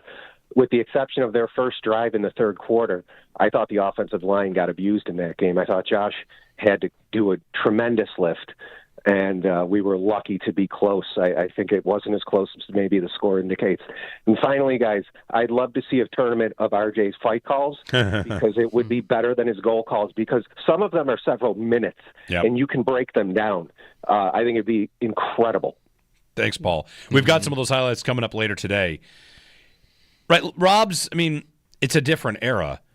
A fight like that, fights in general. And brawls. Yeah. I mean, they just don't happen the same way. If you were to show someone that kind of happened upon the NHL now, line brawls and stuff like that, they would think it was like roller derby. What's going on out here? This is some WWE incarnation of hockey, right? Yeah. This is not like the real NHL. And there's definitely in the modern era where we know, the damage that fighting can do, and enforcers and fighters that have had mental health issues and CTE and all the, everything that comes with that. Maybe you're someone that can't watch fights the same way, doesn't feel like they have the same spot, or I shouldn't say or. Maybe you feel that way and also feel that the game does miss that stuff. That the intensity of games in Rob's era was different. Now, what happened tonight in the game? Like one of the teams won 4-2, and there's a couple of hits, and that was it. It used to be you had those side stories, and you had those heavyweights that, we'll see if they go tonight. It's almost like a mini game within the game. And I don't know that the NHL should bring it back or there's an appetite to bring it back or whatever, but I would not deny at all that the entertainment value of said sport, that is missing. There are times where you would not, it would not be sad to see it again, other than the immediate feeling about, I don't want to see a guy get knocked unconscious anymore. Right. Maybe it's weird because now it is tough for me to watch like a guy getting knocked out now. Like just is like brutal, right? Like, especially if it's in a fight, but it really doesn't matter how it happens. But like how easy it would be for me to go down a YouTube rabbit hole of like this era of fights, like when Rob is fighting Garth Snow. Yeah. That's not even the one where Shields fights Garth Snow. That's another one where Rob's just dropping a guy. There's another one. How many Sabre fans out there have gone down this YouTube rabbit hole? There were like 9,000 brawls in the 90s. There's one that just like I've never heard talked about ever. You're just scrolling through YouTube and, Sabres Canucks brawl. And the goalies are fighting and Rob Ray is fighting Trevor Linden. Like, how come I've never heard about this one. Like, there's just a million of these that were always happening. Right, whereas now... And of course, when those are... like, the building is super loud, and that's something that we miss, right? Yep. Like, the building is never that loud anymore. And RJ is screaming, like this was... I don't know that I want it now because of all that we know about it, but this seems like this was a lot of fun. And I didn't really get the... I got the stage fights. Right. I got the stage fights in the post-lockout, which are just not even close to the same. We have the Ottawa Brawl, which we celebrate every year. Right. And that was 2007. Yes. What is the most significant Sabres dust-up since 2007? Of any kind? I have an answer, and you're going to laugh at it because it's kind of a joke. They got in a fight with the Blues once at the end of a game. That's right. I was going to say in the preseason when John Scott went after Phil Kessel. Okay. And Ryan Miller fought Jonathan Bernier. It's slim pickings. It's just like it's not even that. Beyond that, I don't like. There's been scrums and dust-ups, but you know what it is. A lot of those happen in the playoffs too, which is another thing. That's right. You don't make the playoffs, so I want to make a comparison, a cross-sport comparison. The kickoff became lame, so the NFL changed the kickoff rules. Not because they wanted more kickoff returns, but they want to at least present you with the possibility that it could happen. Yeah. And that's exciting in itself. Like, hey, we brought a play back to life. And the fact that there are no fights like that, no line brawls anymore, it's not that you really want them in every game, but believing that they're possible is part of the excitement. Oh, wait tonight. Wait till you see what happens tonight. I can remember after the Ottawa fight game, where the Ottawa Brawl, PTI the next day is talking about how the Sabres probably shouldn't dress Peters because the Senators are going to murder him or something. Tony Kornheiser yeah. about this. I think they said the And NHL. They might have said the NHL should call the game off because it's going to get too violent. And of course, the game happened, and McGrattan fought somebody, and whatever. I think Mayer and Neal fought, but that was it. That sounds about right. Yeah. And the whole idea is just the tension walking in a building of the belief that kind of thing could happen. Yeah. Is something that of value, and the NHL doesn't really have that anymore. Again, I'm not making the case they should bring it back. They have it a little bit. I mean, it's not. I wonder how much this is a Sabres thing and them being bad, because again, like, good teams do have this sometimes. The Florida Panthers get into it 4 times every playoffs where they have something that comes close. And it's not the same, but and the Senators fight.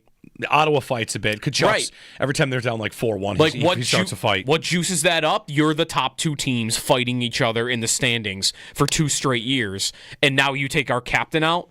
Like, I wonder if it's a little different, if it's just some terrible team, some idiot on a terrible team, like the Kings. It just doesn't matter.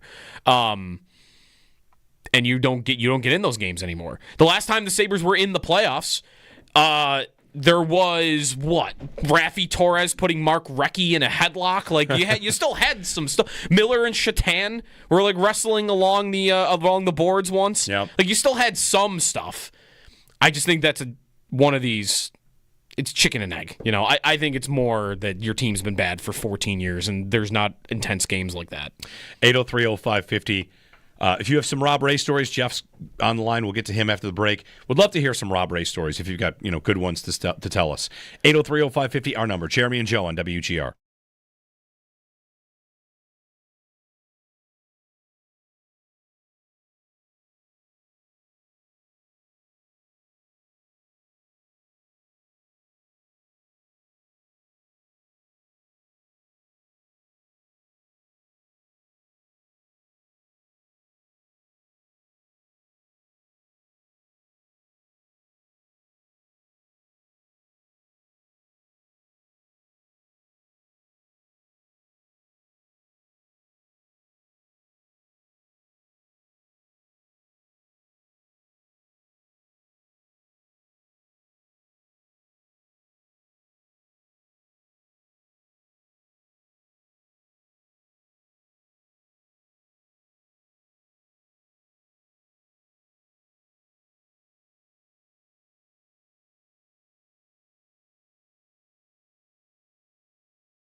And here's Ray now, and Laws. Here they go, Ray and Laws. And Laws was all set and started to fire punches at Ray before he got ready. Now Ray gets the sweater off and is trying to get back. Whoa! He just corked him with a wild right, and another one, and another one. Whoa, Ray just hammered him. Now Laws comes back with one. Ray really unloaded with that right, and is still firing punches over the top, and Laws trying to get in there as well. Down on the ice they go, and it's over.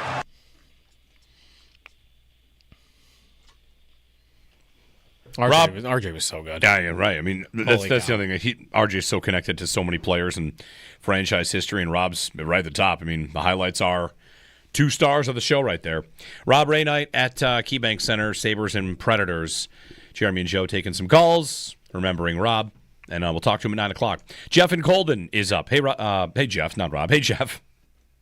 Guys, thank you so much for playing that. I'm crying here. This is that was fantastic. That was the best. To hear RJ ripping about Rob that was fantastic.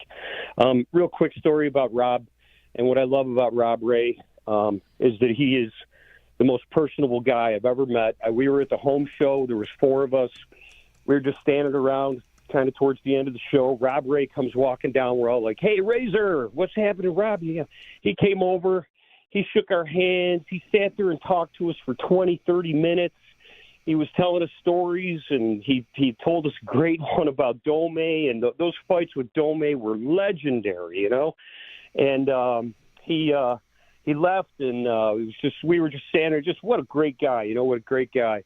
And the next year, we were at the same booth, same place. Here he comes again, and once again he comes walking over. He remembered all of our names. 4 guys remembered our names, sat there, talked to us for a while.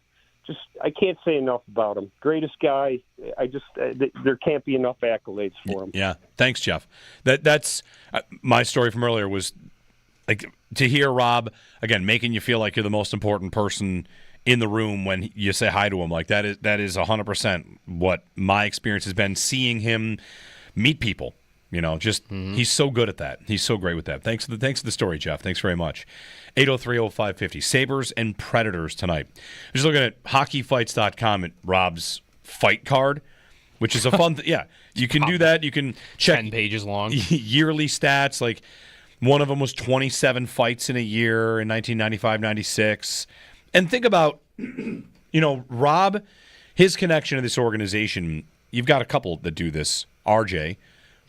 Lindy. I mean, all the alumni. You know, imagine going to a Sabres all-time alumni meeting.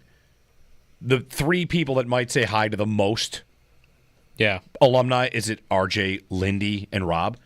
What Sabres players didn't cross paths with Rob, either broadcasting or playing days? It's a long career. He gets here in 89, and he's still here. Yeah.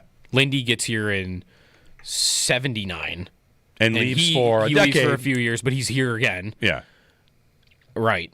And Rick's here the whole time. Yep. So, and we had a previous caller said that Paul called in and said I think his number should be retired. It's not exactly the kind of thing that normally happens. Ottawa retired Chris Neal's number. They're like the only ones that have really done that, though. Yeah, that's right. And I looked up like stats. I was checking them just to see. And my stance on this has always been, it is your team. You can do whatever you want. If you want to do that, I would do it. If I owned a sports team, I wouldn't care what anybody thought. If I thought somebody's important enough, and they retired RJ. That's not even a thing to actually retire. But yeah, put him in the banner. It's a banner. Put him up there. In the rafters. Whatever you want to do. It's your team. You can do whatever you want. Who's important to your franchise? Who's important to your organization? So I wouldn't push back on any idea of that if that's what the Sabres wanted to do. But of course, like you have your own Sabres Hall of Fame, which you see that when you go down for the rope line to see the team come out, like all the names and numbers are right there. Ryan Miller's in that, you know, like and his numbers retired too. 803-0550, 1-888-550-2550. It is Jeremy and Joe here on WGR. More of your phone calls lining up to talk about Rob. You know, nice little story going into tonight's game against Nashville here on WGR.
I believe we have some good players and pieces, and it's how we add around those guys to complement who they are and what they do already as we look into the free agency period and the draft as well. Bills head coach Sean McDermott, he and Brandon Beane speaking with the media for a long time yesterday. Beane over an hour, McDermott just under an hour. A lot of stuff in there about the loss to the Chiefs, the season as a whole, individual players as well. They got into all of it. If you missed it, it's on our website, WGR550.com, and the Odyssey app. If you don't have time for the whole thing, Sal's got a recap in written form on our website as well. Next up for the Bills is the Combine. Senior Bowl this week and the Combine in a month. To the rest of the NFL, story out of Baltimore that their kicker, Justin Tucker, one of the top kickers in NFL history, has been accused of inappropriate sexual behavior by 6 massage therapists, according to a story in the Baltimore Banner yesterday. The accusation spanned from 2012 to 2016, and Tucker's been banned from at least 2 spots. He sent out a statement denying the accusations. To hockey, Sabres in action tonight against the Nashville Predators. It is Rob Ray night, 6:05 for the Hall of Fame ceremony. If you're trying to get there a little bit early, doors open at 5. We'll talk with Rob coming up next, and of course we'll have the game here on WGR. That's your Paddock Chevrolet Sports Update. Kickoff 2025 with a new Chevy from Paddock.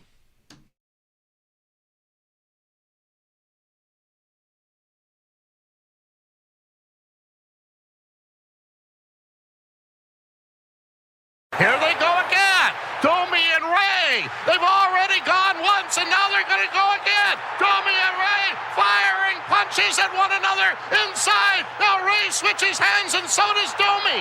They're trading punches, wild punches inside the blue line.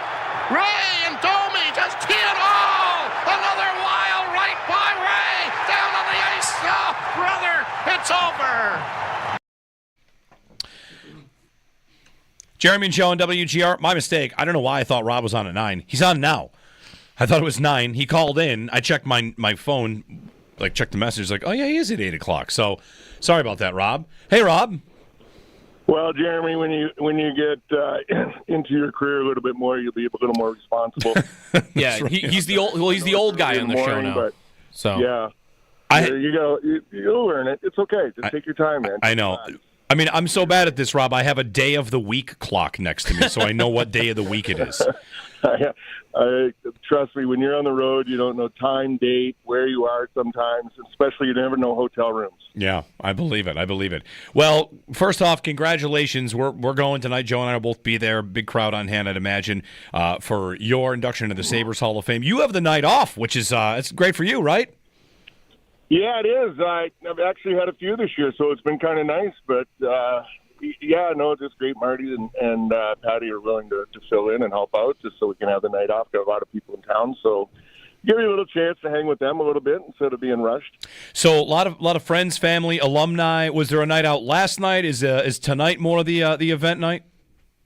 Well, last night, actually, all my family went to dinner with everybody that was in town, so it was nice. Haven't seen a lot of them in quite a while, so it was good. I know all the guys were in town, and phone kept ringing. I was in bed, and they're ringing, where are you, type thing. And I'm like, staying away from you guys because it's going to be a long enough day tomorrow. So, there is a lot of guys that are all in. It's always fun for them, too. To get in and see the guys. A lot of them live a long ways away and they don't get in. Some of the guys that are coming in tonight have never been back since they were done playing. So, they look forward to it, and it's exciting for them as well.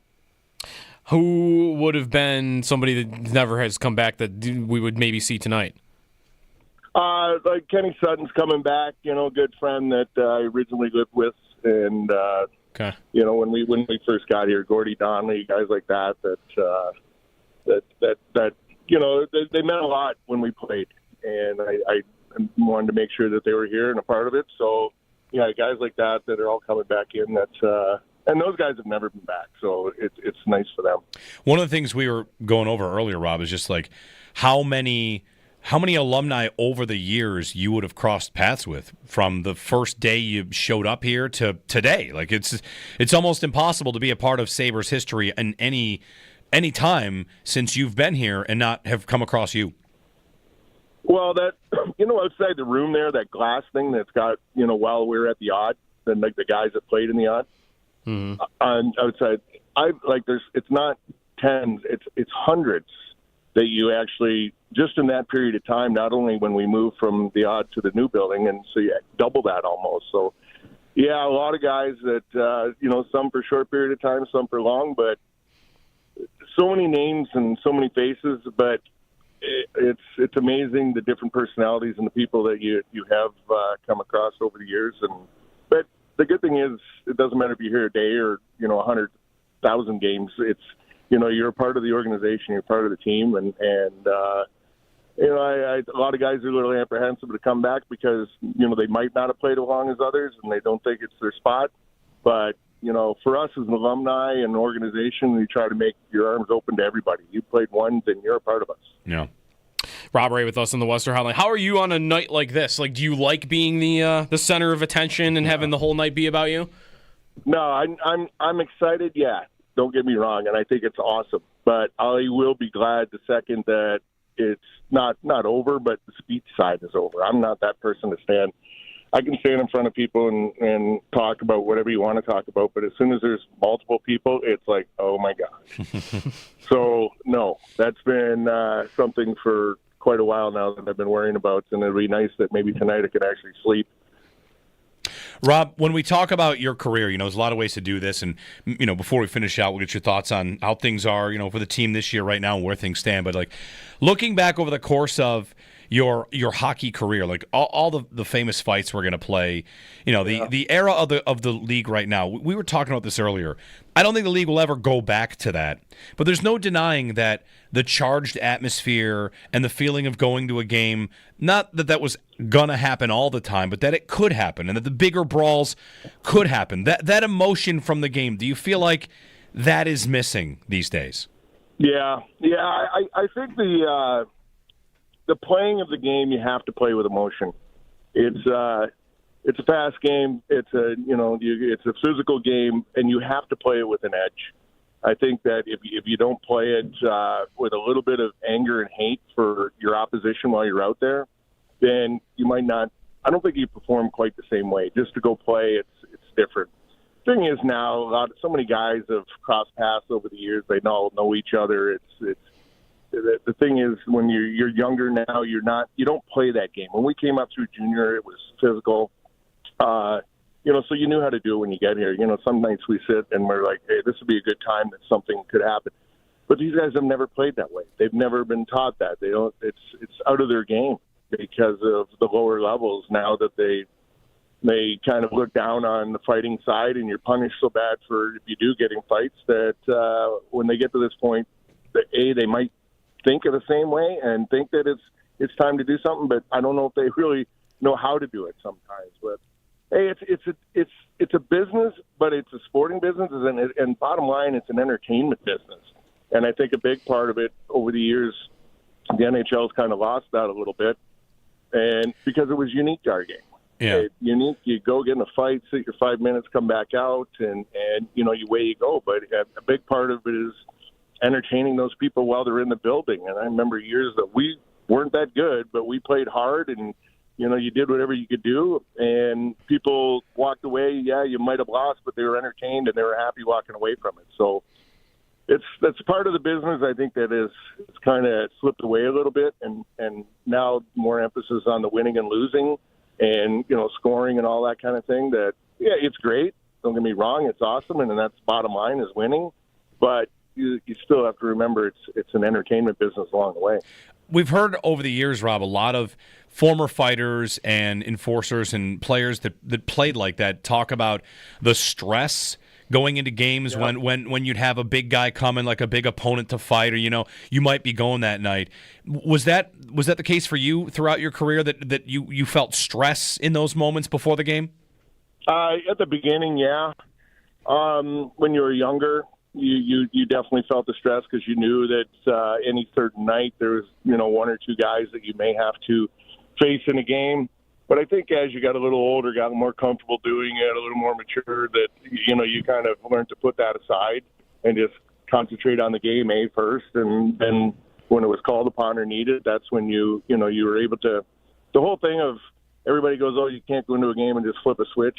I I get that for some guys, but I think guys that played our role had to learn how to do that pretty quick, that you could be sit there for quite a while and then all of a sudden be called upon to do something. And you went from, staring at people in the crowd to hating the guy. All of a sudden you got to go, maybe confront. So I think that was something you had to learn along the way to be able to do that and to be successful. But not the stress side. Yeah, there were certain nights you thought about it, but after a while you realize, hey, I don't know if there's anybody really out there that can really hurt you. Yeah. That was my thought anyway. So those are the guys that, you maybe thought about it a little more, like when you were playing Joe Kosher or guys like that a punch could really hurt you. Other guys, you're just, okay, let's go. Let's do it, get it over with, and move on. Did you come to love it? I mean, loving the reaction, loving the building getting going is one thing, but how about the actual, like, getting into a Donnybrook? Go ahead and, throwing those bombs. Did you love it? Yeah, you got to love it. At the beginning, you really didn't, because you were still learning and you didn't do well all the time. But once you got the hang of it, it was like, yeah, this is great. And especially at home, the reaction, as you said, you got, and the way the guys reacted to it, it was pretty cool. You always rushed off to listen to how RJ had put it on, TV or the radio and try to get that. And that was always cool as well.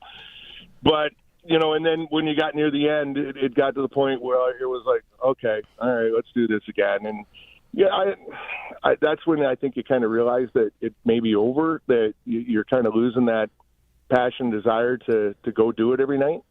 And it kind of, you start thinking about it a little more instead of just going and reacting and letting the flow go. But there was nothing better. Like, yeah, scoring goals is great, but I tell you what, most nights there was a bigger reaction from people home or on the road when there was a good fight and people showing their appreciation for it. Did you love it more, maybe less when it was just you and it was like, hey, face off, we're going to go, versus, I watched one yesterday just on YouTube of when Barnaby runs Sean Burke and now everybody's fighting. I think you're fighting Trevor Linden maybe. We're just, I didn't know this was about to happen. Something happens on the ice and now just everybody's going at it. Well, it was good when you had like Barney and Brad and myself, and we always had multiple guys that could go do it. So that took a lot of the pressure off to go do it. And then near the end, it started getting, well, you were the only one, and and then Eric Bolton was able to come in and take a little of the pressure off. But when you're sitting here and you're the only guy, and you know that when something happens, or if it did happen, that you were the one solely responsible to go out and try to take care of things, that was a little tough at times. But in the most cases, it was so much fun with us. We're dumb. We're like, yeah, let's get going. And then you'd have a night, like you said, Barney go out and do something stupid, and you come back to the bench and be like, okay, I got them all riled up for you. Go take care of it. I'm like, thanks, you little, it's just so. But you just expected it. You knew. There was some nights you'd sit there, and I remember back in the odd when people used to, get to the point in the game where they wanted something to happen, and they'd all start chanting, and the game would be out of hand already, or one way or another, and you're just sitting there going, no, don't do that, because then it puts you in that spot where you got to go do it. So, I just think sometimes when you felt you were pressured into it, it wasn't so much fun. But when just to go do it because it was going to make a difference in the game, but it was awesome. Rob Ray joining us on the Western Hotline ahead of his induction to the Sabres Hall of Fame tonight, ahead of Sabres and Predators. Robbie, you, of course, you made a name doing that. You also, of course, made a name with all the things you've done off the ice, and King Clancy Trophy along the way. Do you get a jacket for that? Do you get a ring? Do you get a mini trophy? I know that all the trophies are in the Hall of Fame. When you win that, what do you take home? When you get one of those major trophies from the NHL, you get a miniature of it as well. Whether it's Stanley Cup, whether it's Conference Championship, or any of the individual trophies, you get a replication of it, and they're about a foot and a half or so tall. Some of them. So got one from the Conference Championship. Actually, I got one from Ottawa for the President's Trophy. When I went there the first time, they had won that, and the King Clancy. Okay. Also, the Sports Center commercial. Yes. I don't think, did you pull anything from that you did? Yeah, no, that was, when we switched the jerseys, and I think a lot of that was to promote the new jerseys and everything. And Kenny Martin was a big part of that when he was here. But that was fun to do. You went in the middle of the night and knocked it off, and it was like nobody in the offices, nobody around. You're doing it, and you're done, and you're gone by the time people are showing up. You get on the plane. It was like no hotel, no nothing. You just went in at 9:00 at night, shot the commercial all night long, left at 6 a.m, and came home. Not bad. Yeah. Rob Ray on the Western Hotline. Rob, thinking about your work in the community, is that something that you always saw yourself doing, wanted to do, or just kind of, I don't know, saw your place and how you could make a difference? Well, you know what? I came from a small town of like 1,200 people, and when somebody needed help, everybody was there. I remember weekends that, your family would say, hey, such and such a family needs a barn built, something else, and they went out and did it. And it was just normal for us.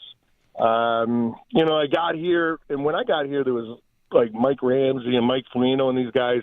They're highly involved in a lot of things here in town, and they got good advice that get involved, get yourself out there, get in front of the people, do all these kind of things, and it was great advice. And once you got doing it, it's like you had extra time, and you would have been led astray doing something else probably if you didn't at the time, and you got to love it. And I was accepted here early, and I just felt that they accepted me. I'm going to help you, give back to you, and do what I can for everybody here. So it was good, and I still enjoy it. Still like doing it. My kids and that get involved with it now too, and we go do things, and I think it's important. We're at a position where you can make a difference in a lot of different areas, and I think we have to. Yeah. With that being said, and wanting to stay around the community, did you always know you wanted to be a part of the broadcast? No, never broadcast. You know what? I was finished, and Larry Quinn actually called me like the day before the season was starting, and I wasn't going to play, and asked me if I was interested in doing it. I said, I'll go try it and see, and worked with Danny Garrett. It was kind of set up in the dressing room, and it was like you walked in, and what do I do? Sit down, put the mic on, and then what? Well, you'll figure it out. So, and I was like, yeah, I'll try this for a little bit, and and then it just kind of turned in from that to the desk. And then when Harry decided to pack it in, RJ came to me and he said, hey, I'm going to keep doing this if you'll do it with me. And I'm like, so what do I say now? Do I say no? And then he packs it in, and then I'm responsible for that. I'll be hated. I said, I'll try it. I go, how long are you going to work? He said, oh, another year or two. So then I got sucked in, and then, it's been 30, I don't even know how, 20 years since I've been doing this. Will there be anyone, I'm asking this for people that are asking us, will there be any former foes that you fought in attendance tonight to celebrate you? I hope not, because I don't know if I'd want to have to, go at it again. We joke around about it. I talked to Ty the other day, and I was like, you imagine just going back, one last time and just going at it out there. And it was like, we'll sit here going, yeah, that would be great. And then all of a sudden reality set in and go, it'd only be about 10 or 15 seconds because we'd both be laying there, huffing and puffing and trying to catch our breath. But, yeah, it would be cool. Yeah. Is that, if you think about your top fights or favorite fights, I don't even know if you ever go back and watch them, is it against Ty, or is there other ones that would come to mind? No, you know what, any one you did well in, not one specific. I know there was one specific that kind of gave me the confidence and that I could actually do this at this level with these guys. Was a Dave Brown fight, and I can remember getting in that fight. It was in Philadelphia, and the place, we square off, and the place is not quiet, but you could still hear the coach. And I remember John Muckler on the bench going, Razor, don't do it. And I'm like, too late, man. We're deep into this one now, and did well with it. And afterwards, Dave coming up and saying something to me about the fight, and I'm like, well, maybe I can. And I think that was kind of the one that gave you the inner confidence that you could do it against the big guys. But for me, I don't know. They're all, I can sit there and watch them, and there was a lot, and pretty much, my kids, 15, 16 now, so it's like they're watching it all the time, and my kids I help coach, or my kids' friends, they know me as, my son's dad and the guy on TV, and then this was something that just kind of happened along the way that you played. And they pull up fights. What about that fight with this guy? What about this fight? And I go, yeah, I did score the odd goal somewhere along the line there too, so you could kind of look at those too. But no, I could sit there and I could tell you just about what was going to happen in each and every one of them. Yeah. Was there ever a guy you just knew, like, at any time, like, that they were in the lineup, like, you knew you were going to do well against? Well, like I said, I never really feared any of them, but you knew when certain guys like Joe Kosher, Tony Twist, these kind of guys that when you fought them, Marty McSorley, that when you got in, you better be ready because they could hurt you at any given time. And, I think that was more than anything, just being prepared for those kind of guys and maybe approaching it a little different. Some guys you grab on and they'd throw, half a dozen punches and tire themselves out, and then you step in and do what you got to do. So no. Right. Well, the good news, Rob, going into tonight is these nights the Sabres have put on, RJ night, Ryan Miller night. They've been great ceremonies, lots of fun, and the team has responded with big wins. So hopefully the night goes perfectly tonight for you.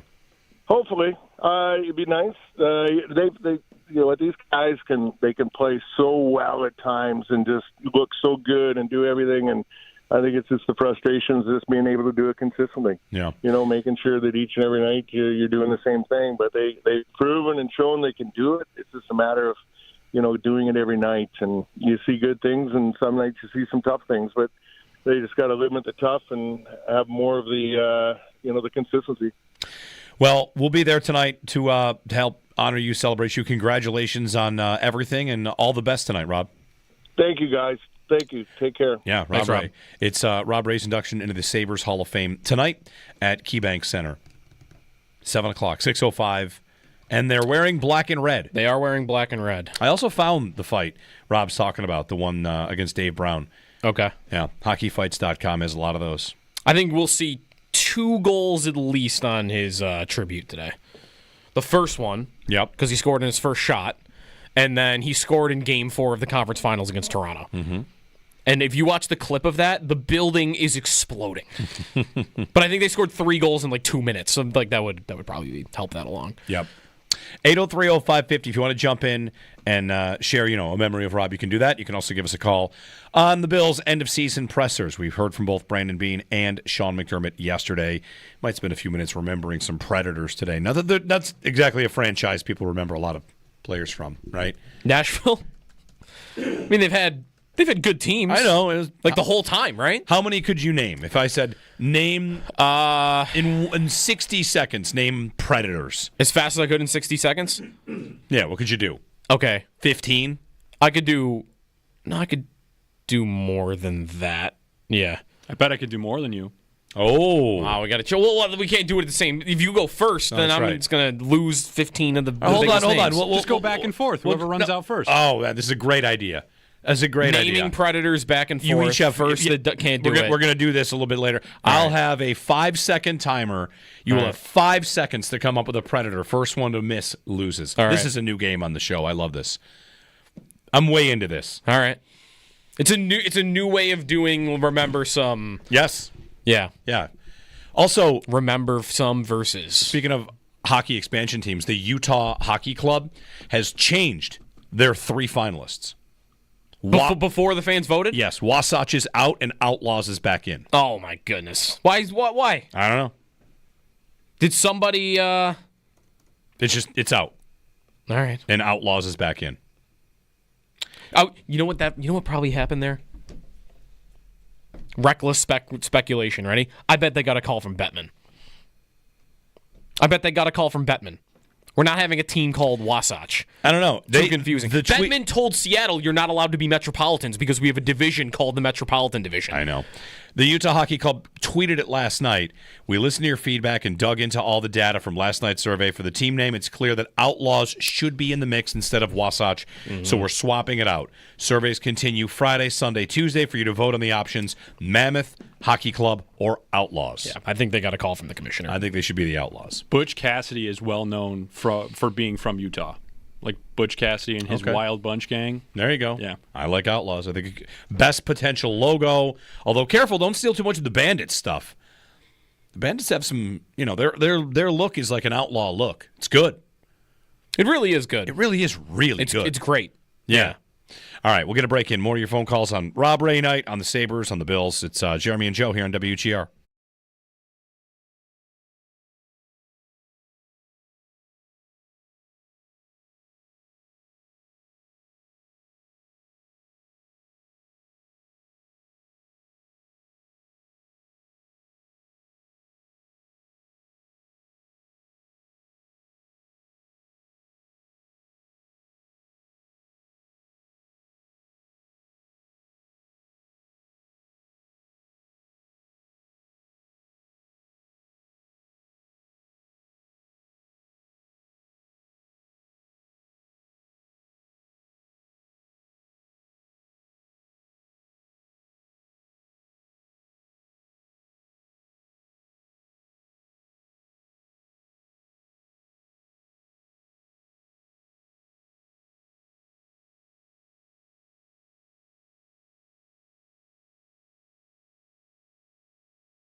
Both Brandon Beane and Sean McDermott meeting with the media yesterday in their end-of-season press conferences. A lot on the Chiefs on Sunday, as well as the season as a whole and individual players, too. They had some interesting thoughts on Keon Coleman and Dalton Kincaid, among others. You can catch all that on our website, WGR550.com, and the Odyssey app. Sabres are in action tonight. 7 o'clock puck drop against the Nashville Predators. Rob Ray inducted into the Sabres Hall of Fame tonight with a ceremony at 6:05. So get there early if you're going to tonight's game, and doors will open at 5 o'clock tonight at KeyBank Center. Those are your Paddock Chevrolet sports headlines. Kick off 2025 with a new Chevy from Paddock.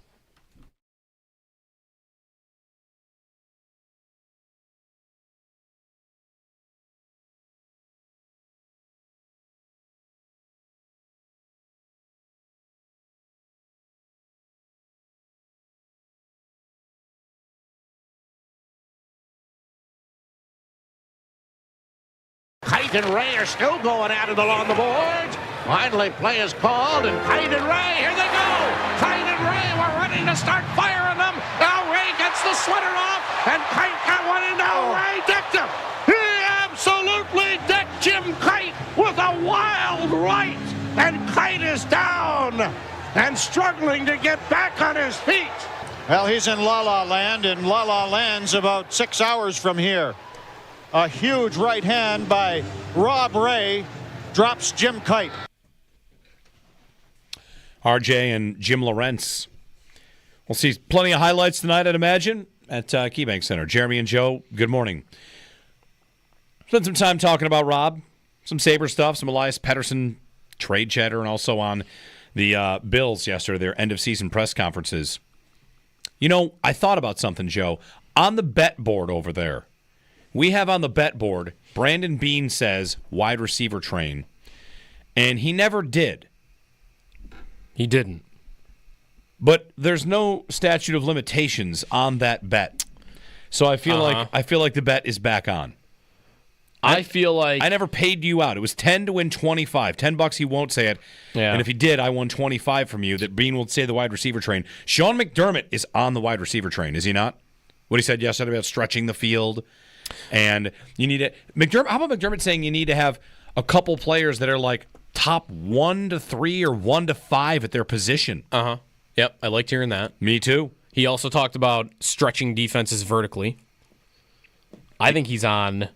I'm ready to take over the train this year and bring in a new train, a bullet train. Okay, it's got to be a speed train this year. Yeah, and I feel like that's the one McDermott's on. This is like the hyper speed ones that you see like in Europe where you go from like a city to a city in like an hour. Yeah, they like breaks the sound barrier. That's the train that we need this season. And I think McDermott specifically talking about that, which should be assumed. It's the only thing they don't have.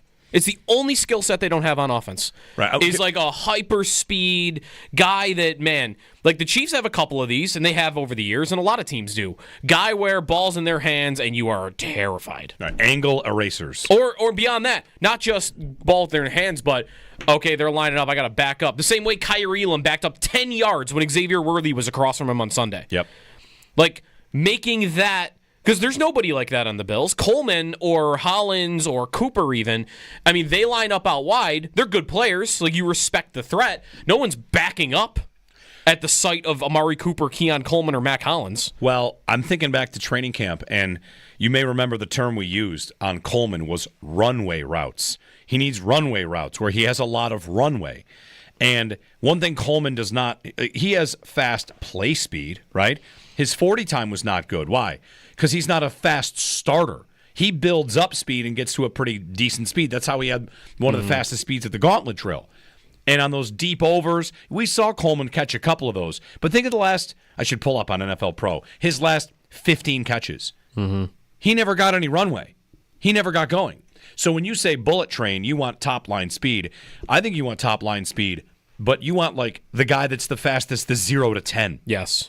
Not just the 40 time, but 0 to 10. I want a guy where if you step wrong off the snap, he's gone. Yes. Because Coleman, like, he might build up to that, but if Coleman, who doesn't often win that first step, right? Like, he doesn't often create separation immediately like that. Even if he did, you might think a very athletic corner would catch up to him before he gets the top speed. And then it becomes a jump ball, which is why those plays were low percentage.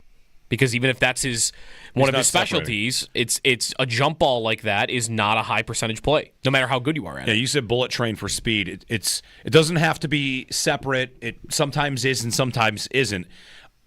What they need is separator. I mean, they need a separator. Diggs was a great separator. It wasn't the fastest guy, but he got open.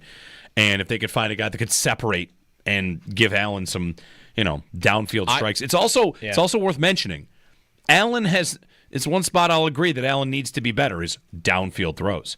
Last year, Diggs got open downfield a lot, and Allen hit him maybe one time, the one time that Diggs dropped it.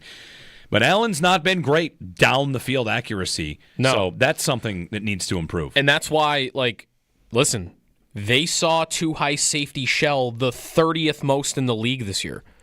They were not attacked that way.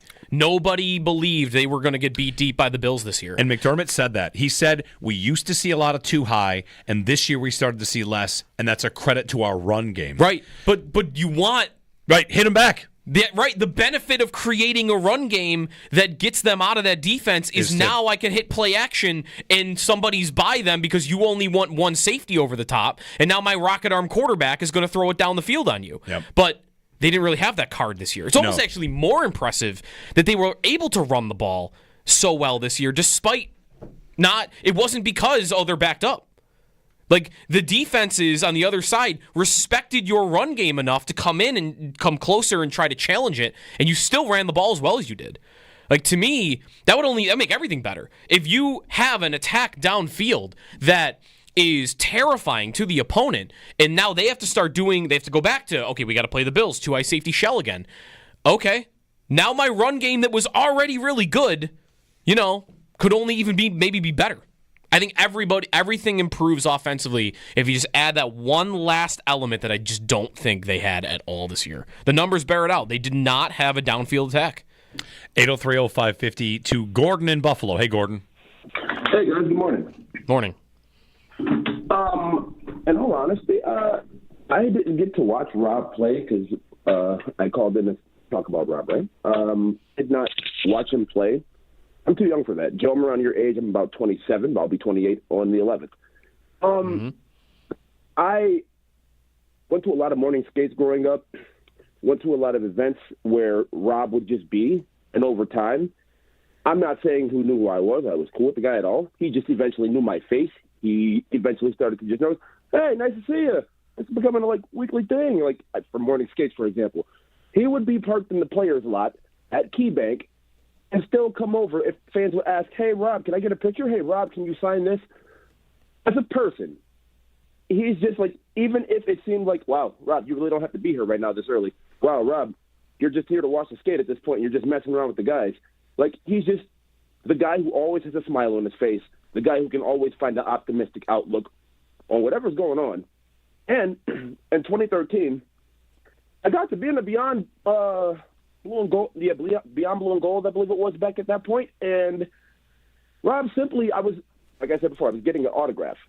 And then he simply just asked me, hey, what'd you do with your hair? Because, Jeremy, I've met you before when I used to have dyed hair, and I had red hair at one point. He was thrown off right there. That's cool. I'm like, thank you. But, yeah, Rob was just a person who always, no matter what, is going to be friendly to you, say hello, never really skip by you, etc. Yeah. Thanks, guys. Thanks, Gordon. Yeah, I think there's a lot of stories like that about Rob just making you feel or remembering, Yeah. Yeah. Remembering your name, remembering who you are, making you feel you mattered. And not that was disingenuous. You probably did to him in those moments. 803-0550, 1-888-550-2550. Thanks, Gordon. It's Rob Ray night at the arena. Wonder what I should have asked him what he thought about the Bills. How'd you take the loss? Yeah. Been asking a lot of people that. Most people's answer is pretty close to the same. Time to move on? Yeah, or I don't know. Should I play the family meeting card again? We had if you were not awake with us at, what did you do, 6:20, 6:15? Yeah. We had a family meeting this morning to talk about the Bills. Because of, all what we just laid out. I'm trying to find, so Tyler Dunn had some of the stats on this about what the Bills have done against Mahomes and Burrow in the playoffs. Mm-hmm. And the idea of the family meeting was we are approaching the point where we're asking Dominic Hasek to make more saves on asking Allen to score at the end of games. Could he? Yes. He could do more. But what Tyler has on this, and I've got to find the context because I'm pretty sure this would really drive it home for everybody, about just how ineffective the defense has been. Did they make a stop? Yes. And Allen got the ball back. But he points out, Tyler, 40 non-kneel-down drives in the last 5 elimination games, okay? So not kneeling the ball out at the end of half or a game. 4 games against Mahomes and 1 against Burrow. 40 drives. They've given up 22 touchdowns. 9 field goals. Forced 8 punts. 1 missed field goal. And they've turned the ball over twice. It all amounts to 166 points on 40 drives in those playoff games. It's terrible. That is 4.15 points per drive.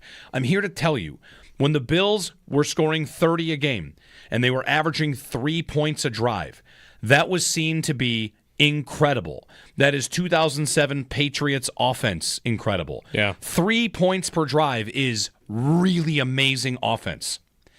The Bills in their elimination games give up 4 points per drive. That is an unheard of number to give up defensively. 5, it's not one game. Yeah. It's 5 elimination games. The last 5 years. 4.1 points per drive. There's always somebody hurt. There's always, I know it's Mahomes. It's hard. It's hard stopping that guy. But the Bills are the worst at it. Yes. They're the worst at it. And yesterday, it was an awful lot of, Josh had the ball. That's right, he did. In some scenarios. That was my problem with yesterday is their standard is we're good being down 3. We're good if our defense sets Allen up being down at the end of a game. And I tend to agree. I'd like my chances. And I'd like to build a perfect offense that never punts, but it's probably not realistic. So I'm going to need some help from the other side of the ball. And 4 points per drive.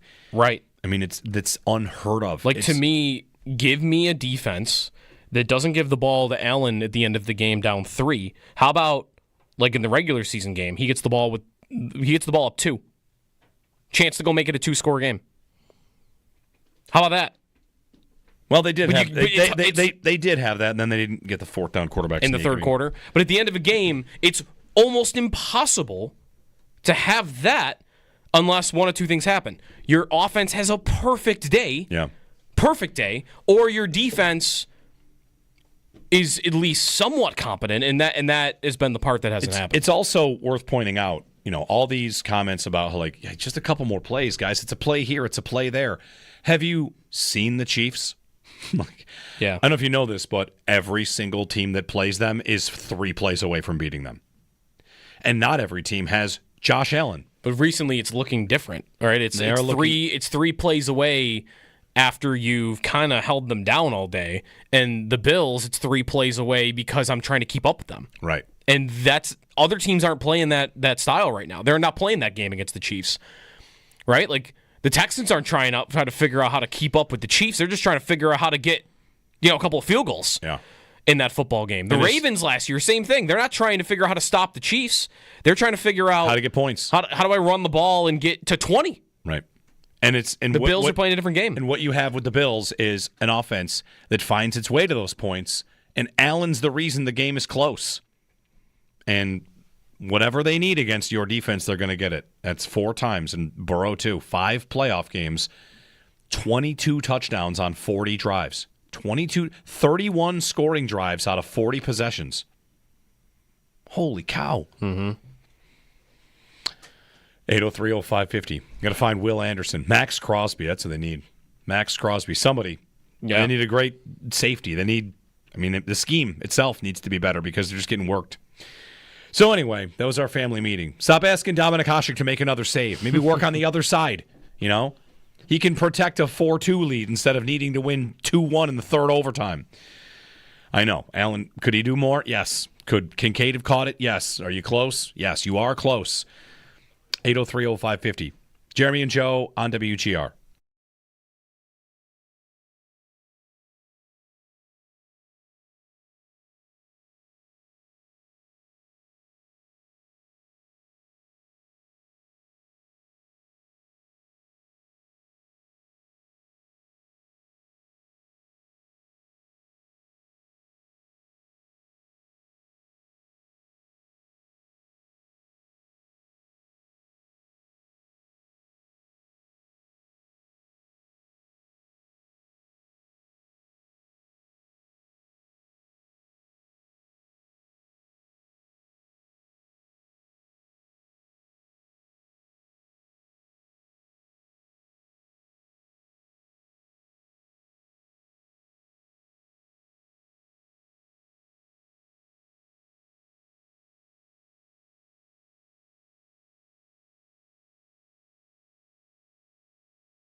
We have 1 minute in this segment, so we're going to play that game we were going to play where the two of you alternate. Right. This is a game you just invented. You have 5 seconds. I've got the clock running. Have a buzzer ready. Let's go. When my hand goes up, you ring that buzzer. All right. Remember some Preds, rapid fire style Predators. Sabres and Predators tonight for Rob Ray night. And since we have a minute, here we go. Ready? Joe, go first. Go. Thomas Vokoun. Jordan Tutu. Shea Weber. Paul Gaustad. PK Subban. Jason Arnott. JP Dumont. David Legwand. Oh, crap. Paul Correa. Rasmus Asplund. No. Ryan Suter. Mike Ribeiro. Matthias Ekholm. Kevin Lankinen. Philip Forsberg. Who the hell's Kevin Victor Lankinen? Arvidsson. Kevin Lankinen's the goalie that broke his stick off the pipe after the Sabres beat him. Pecorine. Ooh, that was close, 4.3. Ryan Ellis. Oh, man, 4.9. Brady Shea. Wayne Simmons. Why the music stopped, Josh? You hit that music. Not to distract you at all. I'm focused. I know you are. Yeah. All right, you guys got 22. 22? 22 Predators in a minute. It's pretty good. Who were half of those people? Kevin Lankinen threw me on. So I was like hit over the head with that. When the Sabres beat the Blackhawks in overtime a year or two ago, he broke his stick off the goalpost, and then he got waived and put on Nashville. The only Sabre Predator memory I have that would have come up there is when Jordan Tutu ran over Ryan Miller the day he came back from after the Lucic hit. I remember that. That's why I remember Jordan Tutu. That's the only reason. James Neal was the other one I was thinking of. James Neal. Wow. Did we even say Ryan O'Reilly? Do you remember? We didn't. James Neal got need in the head or need somebody in the head? He needs somebody in the head. Okay. I thought Marchand need him in the head, but maybe he needs somebody in the head. I think he did. He also, do you remember the crazy good overtime goal that Eichel scored in Nashville the one time? Yes. I think Neal was the one that he turned like inside out when he cut to the middle. Yeah. That guy was good. Wide open segment. It's a Friday. It used to be Football Friday. No, it's Sad Friday. No, it's fine. It's Pro Bowl Friday. Pro Bowl Games Friday. Jeremy and Joe on WGR.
Brandon Beane, Sean McDermott meeting with the media yesterday. You can check out all they had to say, and there's a lot of it, on our website, WGR550.com, and the Odyssey app. A lot on the season as a whole, the Chiefs specifically, individuals like Keon Coleman, Dalton Kincaid, both the GM and the coach talking about wanting Kincaid to get stronger in the offseason coming into next year for durability reasons, play reasons as well.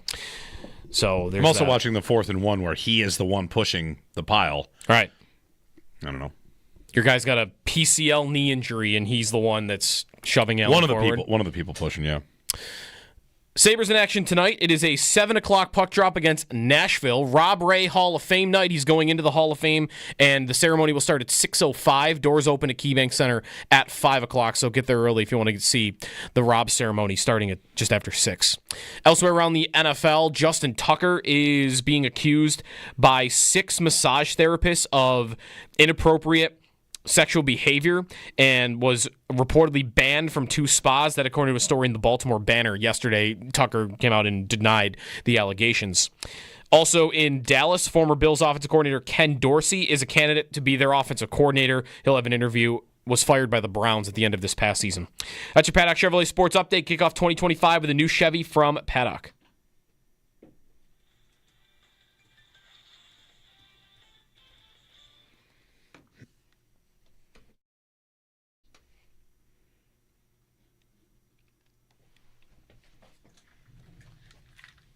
If you tell me next year, I'll sign up for it. Be in the AFC Championship game, down 3 with 3 whatever to go in the game, and we got number 17, I'll sign up for that again. Brandon Beane, he and Sean McDermott both echoed that. Just whatever. We read between the lines. What we do. Good morning, Jeremy and Joe. What does Josh think when he hears them say that? I'll tell you what, we did it. I'd do it all again exactly the same way because I feel like Josh would get it done. But I mean, it's a sport where you don't like to blame teammates. Here's Dawson Knox taking up for Dalton Kincaid. He shouldn't think about that drop. Here's Allen taking up for Kincaid. It's not his fault. I got to be better for him. Mm-hmm. I don't know. I don't disagree with the concept, but man. Yesterday, it's like I know they weren't intending to lay it at the feet of Josh, but when you say AFC Championship game, I'd do it again. I would like to just put Josh in that spot again. Mm-hmm. It's been in that spot twice, and they've come up short. Part of the reason they've come up short is because they're in a game with a team that can score on them all day, and it's just strange. To me, it's just a little bit off the mark. It sounds like you're saying we did what we were supposed to do, and the offense quarterback didn't. And I can say that, you can say that. That's not wrong. It's a ecosystem, whatever, where you're not supposed to really blame somebody aggressively, and that sure sounds like it. What it sounds like too is, hey, 13 seconds. He did it twice. Yeah, and we screwed up. And the next time he does it, we're not going to screw up. But the next time he does it is coming from behind against Steve Spagnuolo. Like, you're not just going to get that every time. Maybe next year it does happen. Yeah. Maybe next year they're down 3 against the Chiefs, and he scores a touchdown, and they do put it away. But, you can't just assume that he's going to drive down the field and score a touchdown. Can I ask it this way? Hey, Andy Reid, would you take... Next year, AFC Championship game, up 3. Bills have the ball with 3 minutes left. I think he would take it in a heartbeat. Part of that equation is, okay, I might get the ball back with 30 seconds. Right. Yeah, I know. That's for as much. Or if it's a field goal, then it's easy. It's totally easy. I got to get to the 40 to get a kick attempt. I know the Bills are close. I don't disagree. The Bills are in great shape. I think they have a lot going for them, but. Man, it's just an odd thing. I think it's an odd thing to say. I would take it every time. I liked a lot of what they said yesterday. I liked the tone of a lot of what they said yesterday. This has been good on I don't love that part of it, and I wasn't really thinking that in the moment when they said it.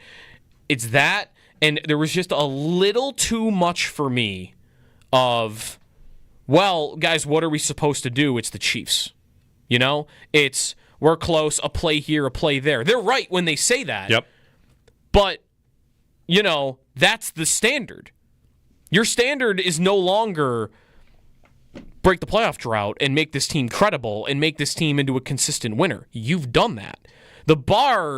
Your bar is in those plays, you got to be sharper than them, or else they're going to have the advantage year after year after year after year going forward. Like, to me, that is the one thing that was a little off-putting for me is just, well, it was a little bit of the Chiefs are inevitable. And now 31 teams are looking up at that dynasty trying to do it. Right. But you're coming the closest. Right. You're part of the reason that they're there. That's right. You're part of the reason. You being so bad against Patrick Mahomes in the playoffs is why they have a dynasty. You're the number one contender. Yep, the Bills could have stopped this. If the Bills were sharper in some of those moments over the last 5 years, the Chiefs would not have a dynasty right now.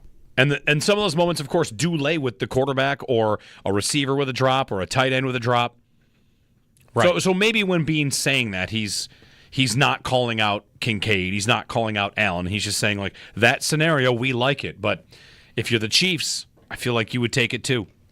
It's also worth pointing out, just the Chiefs play so many close games. It's what they do. Mm-hmm. Kyle Shanahan and the Niners, a couple plays away from winning the Super Bowl last year. How was their season? They didn't return. The Eagles, a couple years ago, couple plays away from the winning. Everybody's a couple plays from beating the Chiefs. That's how it goes. By the way, as much as you want to get up there and again, I almost want to say they're in good shape, but as much as you want to go up there and celebrate that you're really close to them and it's a couple plays, the Ravens can say the same thing about you. Right. The Ravens made colossal mistakes and lost to you by 2. Mm-hmm. A closer game. You almost blew a 11-point lead against the Ravens. As they made colossal mistakes, they both got their way back into a game, and their tight end drop they were a tight end drop away from tying it. I really think too, there was no mention, not that you would expect there to be, but any patting on the back for, hey, we played them close again. Play here, play there. You did get the breaks. Yeah, you got a lot of breaks. You went 5 for 5 on recovering fumbles. If you go 1 for 4 or 1 for 5 instead, and the ball bounces another way, or instead of, Ray Davis being able to fall back on the ball that he fumbled, it hits a foot and it goes to George Karlaftis. Suddenly, a couple of those breaks go against you. You lose by 20, and then what's the story? Yeah, then there's no hiding from they just have your number defensively. If Mahomes doesn't drop a ball, do they have 28 in the first half? I mean, where are they when he fumbles? Are they on the 20? Are they in the red zone even? I think it might. Where are they? Check the yard line. It might have been 30. Yeah, anyway, we don't have to spend all of our lives on that game, but they were at the Bills' 23-yard line. If he doesn't drop the ball, listen to this drive. They go from 1st and 10 to 2nd and 10 to 1st and 10 to 2nd and 2 to 1st and 10 to 1st and 10 to 2nd and 2 fumble. They never faced a third down. They had 1 incompletion to start the drive, and then they gained. Look at the yardage. They went 8 yards. They went 12 yards. They went 8 yards. 12 yards, fumble. Oh no, I missed a 33-yarder in there. Cruising down the field. That was getting a stop. That was a stop. That's one of their stops was Patrick Mahomes dropped the ball onto the ground and it rolled away from him and the Bills got it. Yeah. Hey, it could have gone worse. Josh. It didn't. And you got another opportunity to prove in those critical moments down the stretch that you can outcoach the other side. And you got outcoached, which tends to happen in this matchup. The Bills, when they get down there, and that happens to everybody to their point. And maybe that is part of the Chiefs' dynasty story. They win all of these one-score games, and you know what? For every team, that's fluky. But am I willing to believe that for them it's different? I'm starting to have to go there, right? I'm starting to have to consider because I'm seeing the evidence of it. The Spagnuolo call at the end of the game, the quarterback run by Mahomes. I mean, maybe it just is that the Chiefs operate differently. Like, I'm not the film guy to tell you that is absolutely true, but the more they win these games, the more Mahomes is 7 for 7 with under a minute to go, needing a tie or a touchdown or a field goal to tie it, and nobody else in football history, including Tom Brady, is better than 50-50, and he's 7 for 7, and I got Spagnuolo dialing up a play that he's not called all season in the perfect time against the Bills. Okay, maybe one score isn't fluky for them. Maybe it is. They truly save their best stuff for when they need it most. How did the Bills beat him in the regular season? They beat him by 2 scores. They got it by 9. But maybe it's, I wonder in an honest moment what their coaches would say about it. Would they say, yeah, we had 6 plays in that fourth quarter of that game that we weren't running. We didn't care about it enough. Mm-hmm. We're not showing them that play because we know the value of it. We know we're undefeated. We're on our way to the 1 seed. We're not showing them this because we're going to want to use that if we meet them in the AFC Championship game. I really wonder to what degree that is all true with the Chiefs. Bob in Rochester is up. Hey, Bob. Good morning. Hey, how you doing? Good. Hey, question. I don't know if you guys remember way back after the 13-second game, when Tyreek Hill, beat us pretty bad. And I remember during Brandon Beane's discussion after the season, again, he mentioned that if any of us ever knew of a speedy wide receiver, please let him know. I don't know if you guys ever remember that or not. And then this last year happens with the draft, and we let Xavier Worthy go to KC. I was just dumbfounded about that discussion that he made a while ago. I don't know if you guys remember that or not. Yeah. He said that. He said, love to have a Chris Jones, love to have a Tyreek Hill, love to have a Jamar Chase, said that as well, but didn't want to, be bad to get one. I think that's a GM knowing the value of great players. It's one of the things about, the offense they built for Allen this year, which was basically almost like a full-on role player offense. Everybody's a role player. Nobody's, a main character other than Allen. And Cook became one this year. I never really believed that this approach to offense is what they wanted long-term, so much as it's where they found themselves in transition. And, it's a testament to Joe Brady and Josh Allen and James Cook and the offensive line and the pieces that they put in place. Like, they had a great offense. Their line really helped carry that, too, I think. Right? Like, as much as we spent time on the weapons all summer and the tight ends and the running backs and Allen and the way he plays, like, probably Allen, of course, is number one for this. He's the Batman on the offense surrounded by a bunch of Robins, right? Mm-hmm. Their line allowed them to have the season they did. Yeah. Right? Like, and that line's coming back, so that's the good news. As much as it was a role player offense, their line was elite. And that should be mentioned here, that they were probably able to have an offense that scored 30 points consistently because, 1, their running backs always had holes to run through, and 2, their quarterback almost never got pressured. Almost never. The fourth down play happened. But, like, that group did it. Now their offense was good. I think going forward, and they kind of talked like maybe they know this too, that they just had a record-breaking season not turning the ball over. If you're going to have a few more turnovers next year, just because that's natural, that you're not going to have back-to-back best season ever turning the ball over, you still be great at it, then where do I supplement? Where do I make up for that in other areas of my offense when they don't really have much to improve on?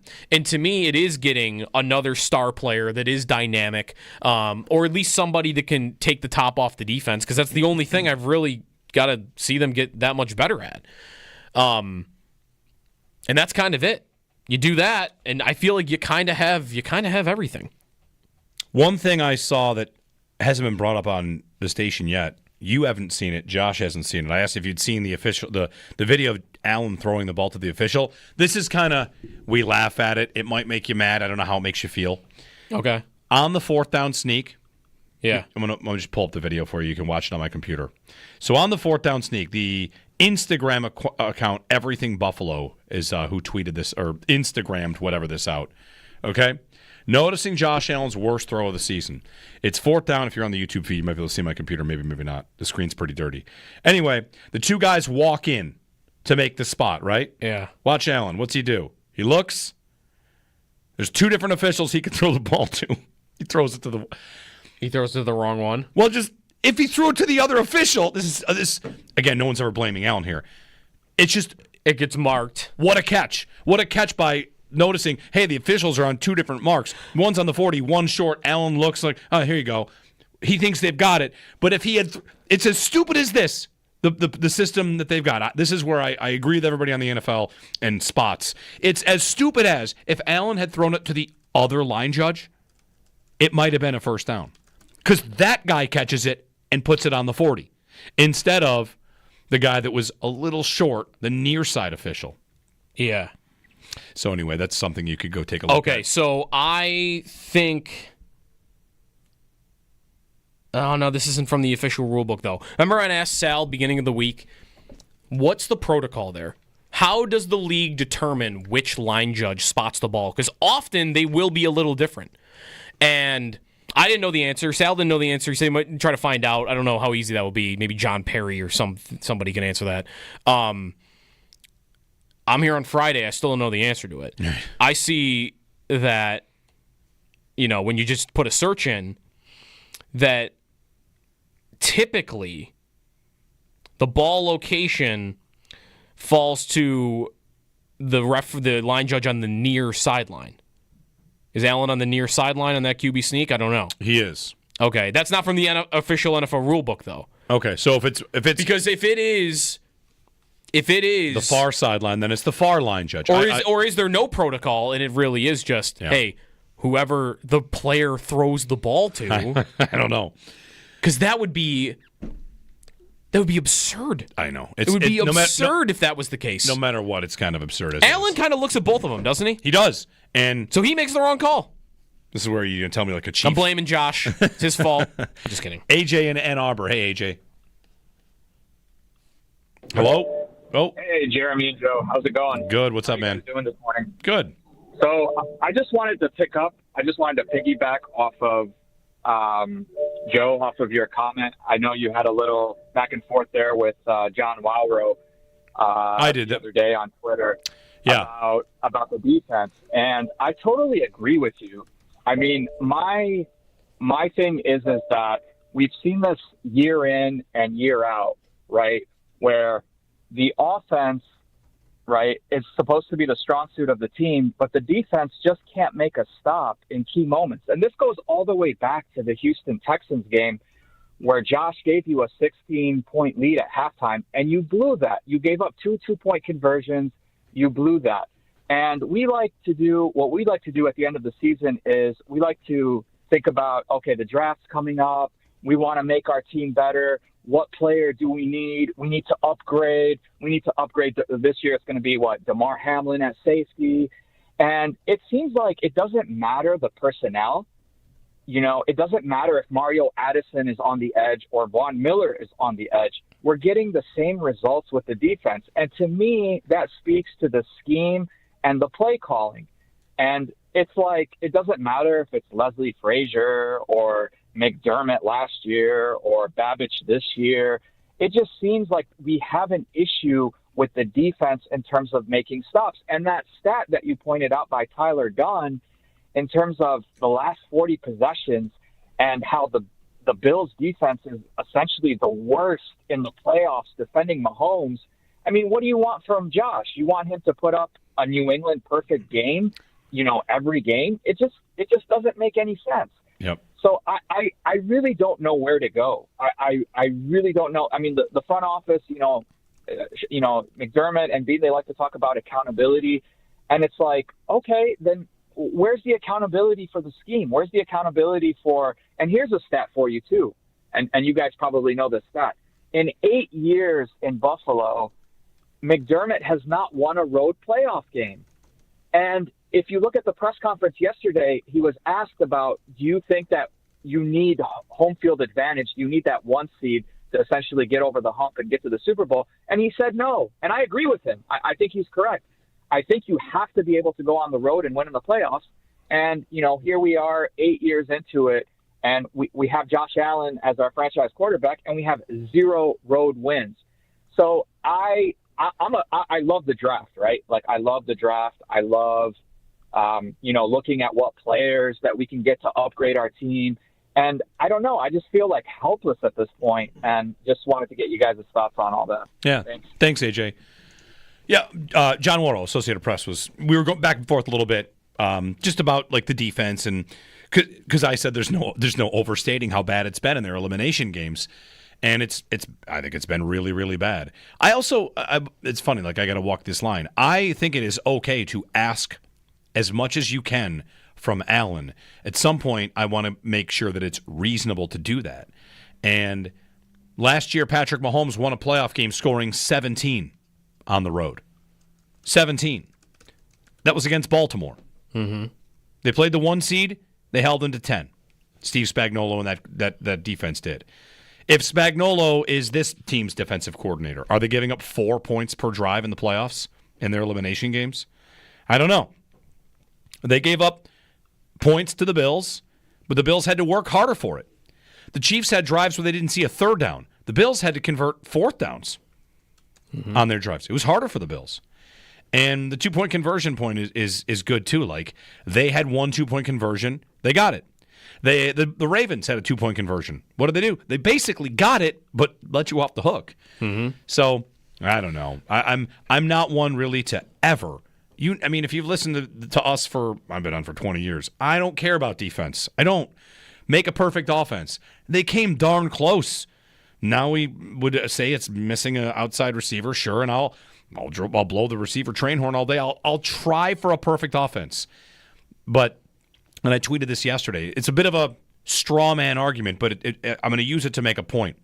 If Bean says, I'd take being down 3 with 3 minutes to play every time, I get it, yeah.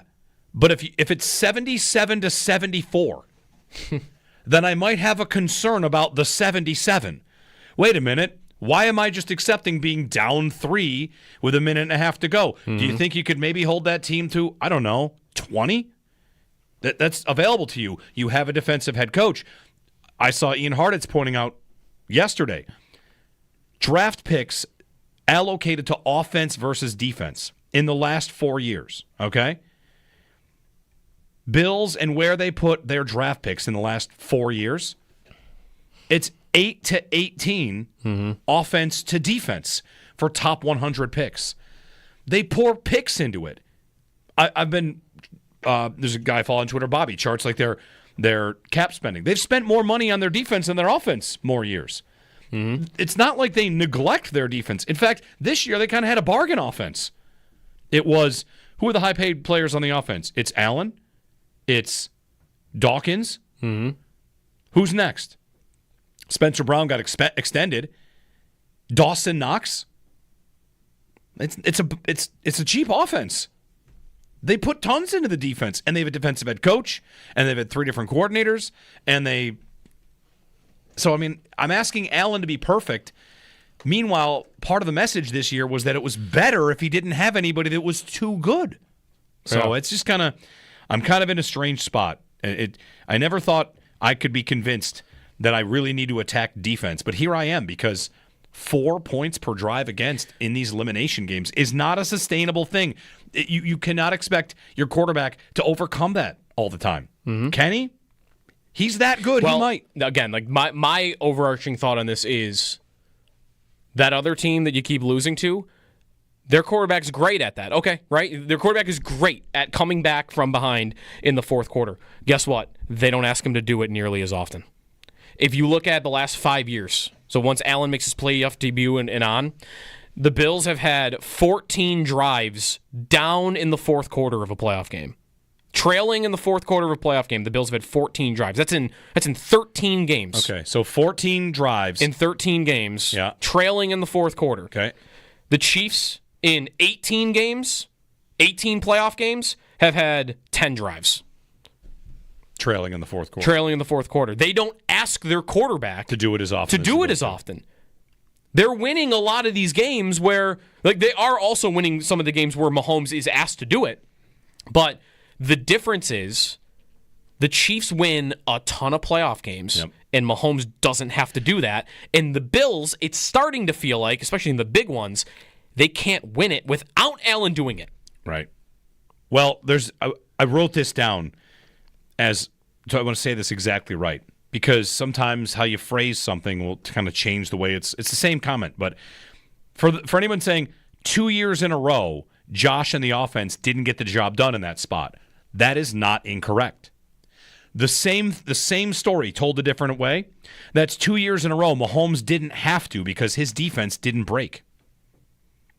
His defense this time sent a AI-confused blitz that forced Allen into a hero play that he made.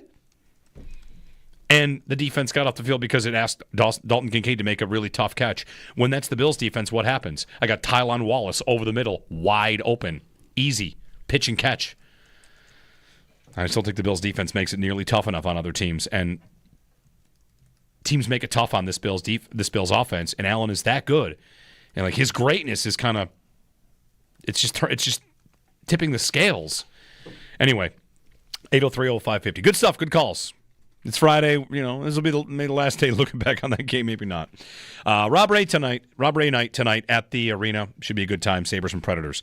Jeremy and Joe on WGR.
Here come the Sabres again. The puck sent towards the net. Rob Ray tipping it in. 3-zip Buffalo. Lindy Ruff put in Ray as an enforcer to protect Hasek. He winds up scoring the deft goal on the deflection between his legs, his first of the playoffs. Rob Ray night at the Arena, KeyBank Center. You can hear the game here on WGR. What else we got going this weekend? No football. No. Pro Bowl games weekend is not a fun one. I've never watched that live for a second. Not even 1 second. I've seen a little bit. It is tough. Premier League, right? We got some of that? Yes. All in on the Premier League right now. That's fine. Mighty Liverpool looking for their title. Up 6. Gotta love it.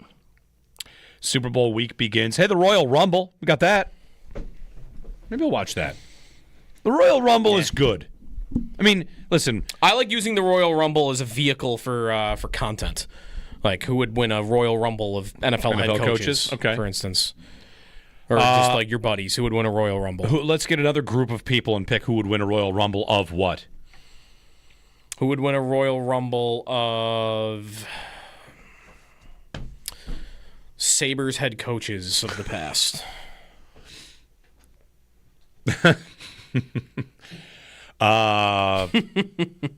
Who'd be the first eliminated? Royal Rumble of quarterbacks. Royal Rumble of I want to think deeper here. Sitcom stars. That's a little closer to where I want to go. Yeah. Royal Rumble of TV. Oscar-winning movie actors. TV dads. TV dads. Royal Rumble of TV dads. Who wins the Royal Rumble of TV dads? Okay. Not Danny Tanner. Nope. My first thought is Carl Winslow. Carl Winslow? Yeah. Family Matters. Okay.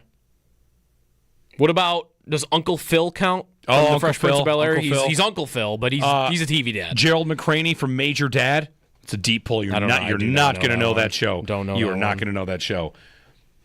I'm gonna go Major Dad. What about He was a military guy. He was in the army. He was in the Marines. Is Tony Soprano a TV dad? He is. Yes.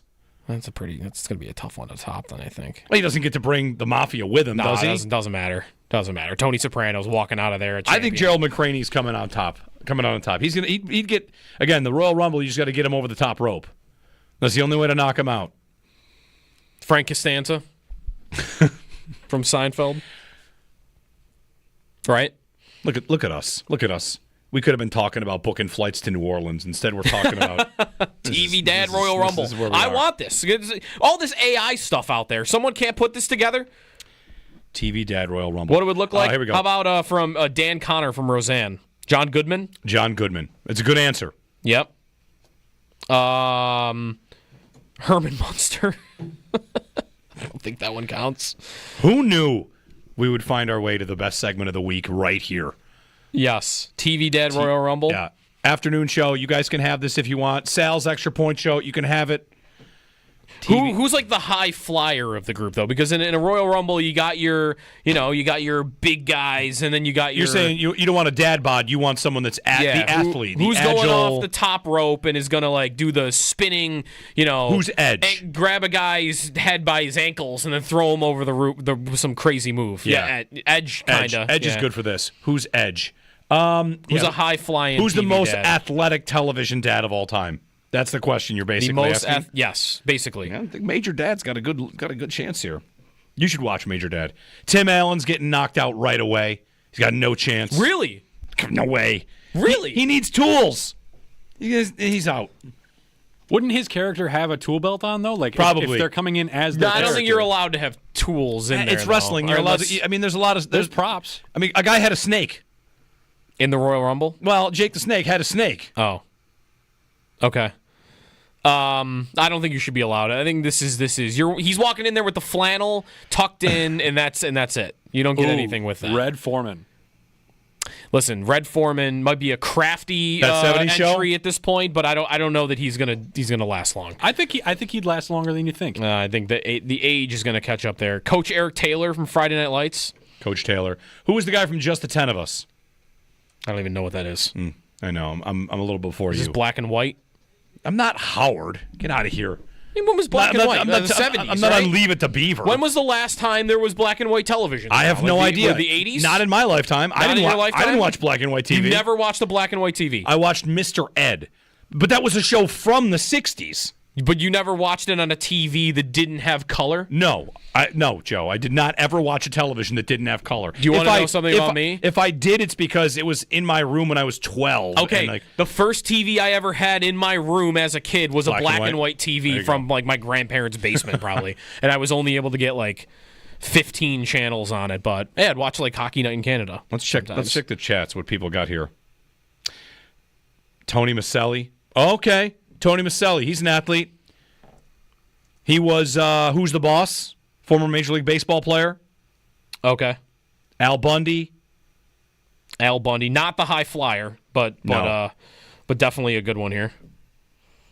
Have we lost the era of the TV dad? Who are the new TV dads? There's not really network television anymore, so it's kind of... Definitely not comedies. Right. No, yeah. These are all going to be old school. I don't know who the most recent TV dad is that would work for this. All right, we'll get a couple calls in. Whether it's a Royal Rumble of TV dads or a take on the Bills, Mark in Buffalo. Mark, you're up. You can have what you want here. Hey, guys, I don't know. Well, listen, I can finish your whole show or go to midnight on the Bills. But I guess, wasn't Rock a dad in the movie one time? Didn't he have a football player, a little girl? So is that a TV dad or a movie dad? I think you're thinking of the movie The Tooth Fairy. Yeah, that's a movie, so it doesn't count, unfortunately. All right. So, anyway, on the Bills, now you know what? You've got me convinced after 20 years, Jeremy. Brian Thomas Jr. sure would have looked good. We should have traded up for him. Yeah. You know what? We can all look back and say we should have taken Worthy, we should have taken Mahomes, whatever, this or that. But you know what? God bless Damar Hamlin as a man. He's not a safety back there for the way we play.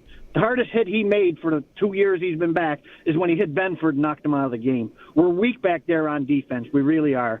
And when we can't stop anybody, when we need to stop somebody, that's where we run into trouble. But our biggest thing is, how do we fight the refs? Let's be realistic. That wasn't a catch by Worthy. Dalton Kincaid looked like he had the first down. Josh had the first down. Yes, they made mistakes.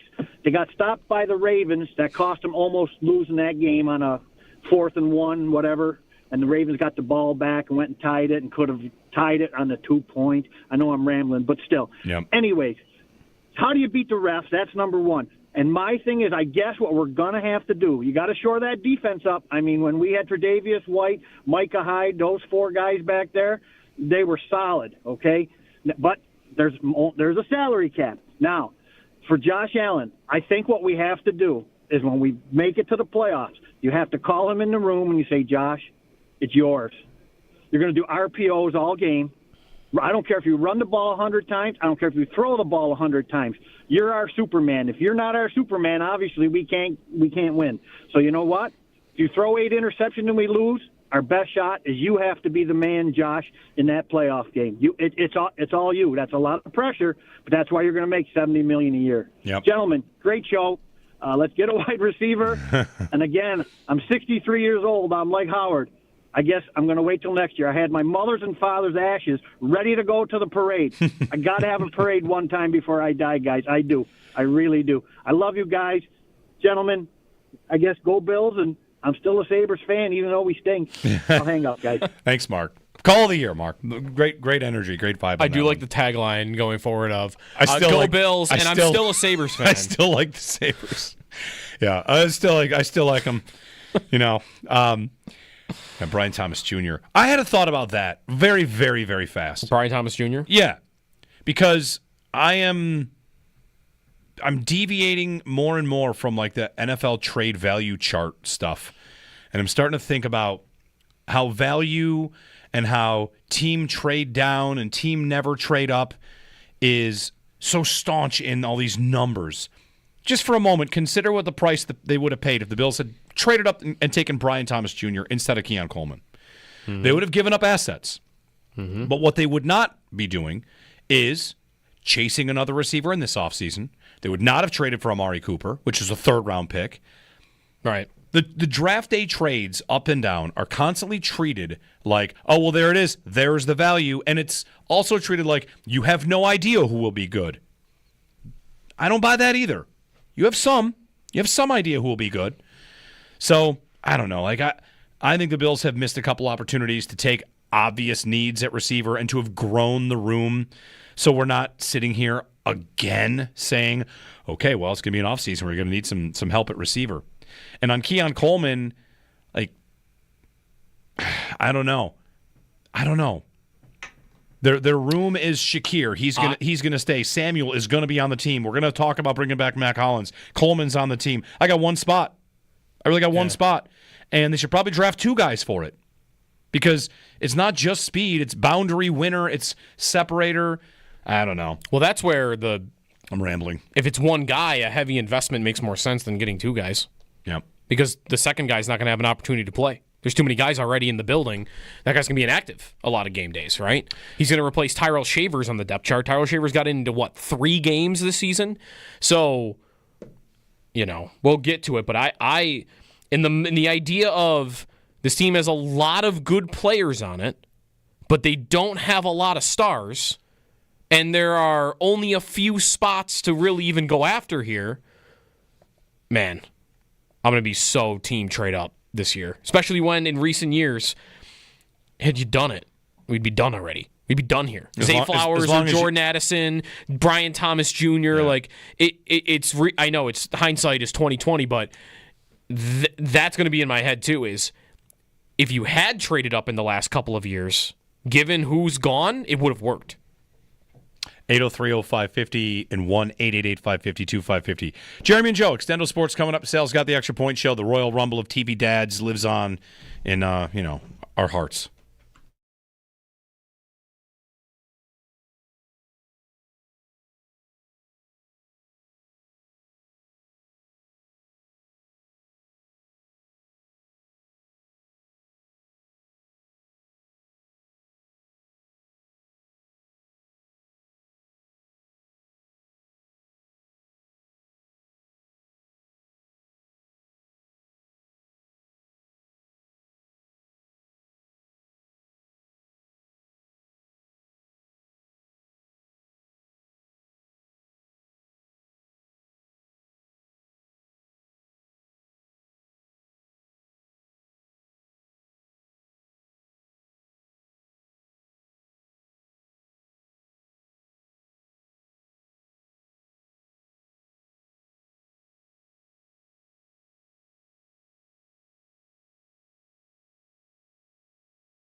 All right, get out the 2025 bulletin board.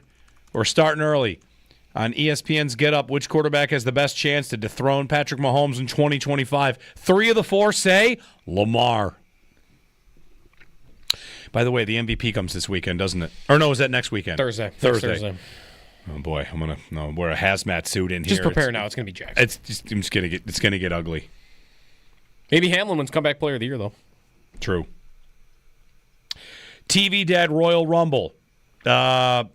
Nigel Thornberry was commented in. Who is that? Oh, Nigel Thornberry. Yeah. Who is that? He wins. He takes over and wins. He's crazy. He is from the Wild Thornberries, which is a Nickelodeon show. Oh, okay. Back in the day. Early Nickelodeon show. Great answer. Hal from Malcolm in the Middle is a good answer. But does he get the skills of Walter White because he's Bryan Cranston? It's same guy. That's a good question. Walter White, though, wasn't intimidating on his physical ability. It was more of his mental. He'd figure out some scientific way to win. I don't know. Yep. Sabres and Preds tonight. If you're on hold.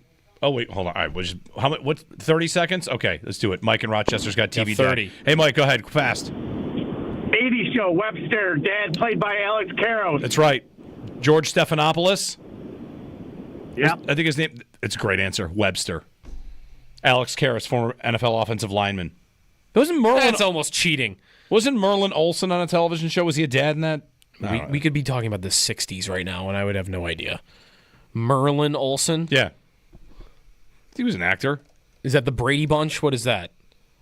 Merlin Olsen. We got to go. Whatever. I'm just going to go ahead and say yes. Howdy Doody? What is this? I don't know what that is either. You're going too far back. Your trash talk is too far back for me.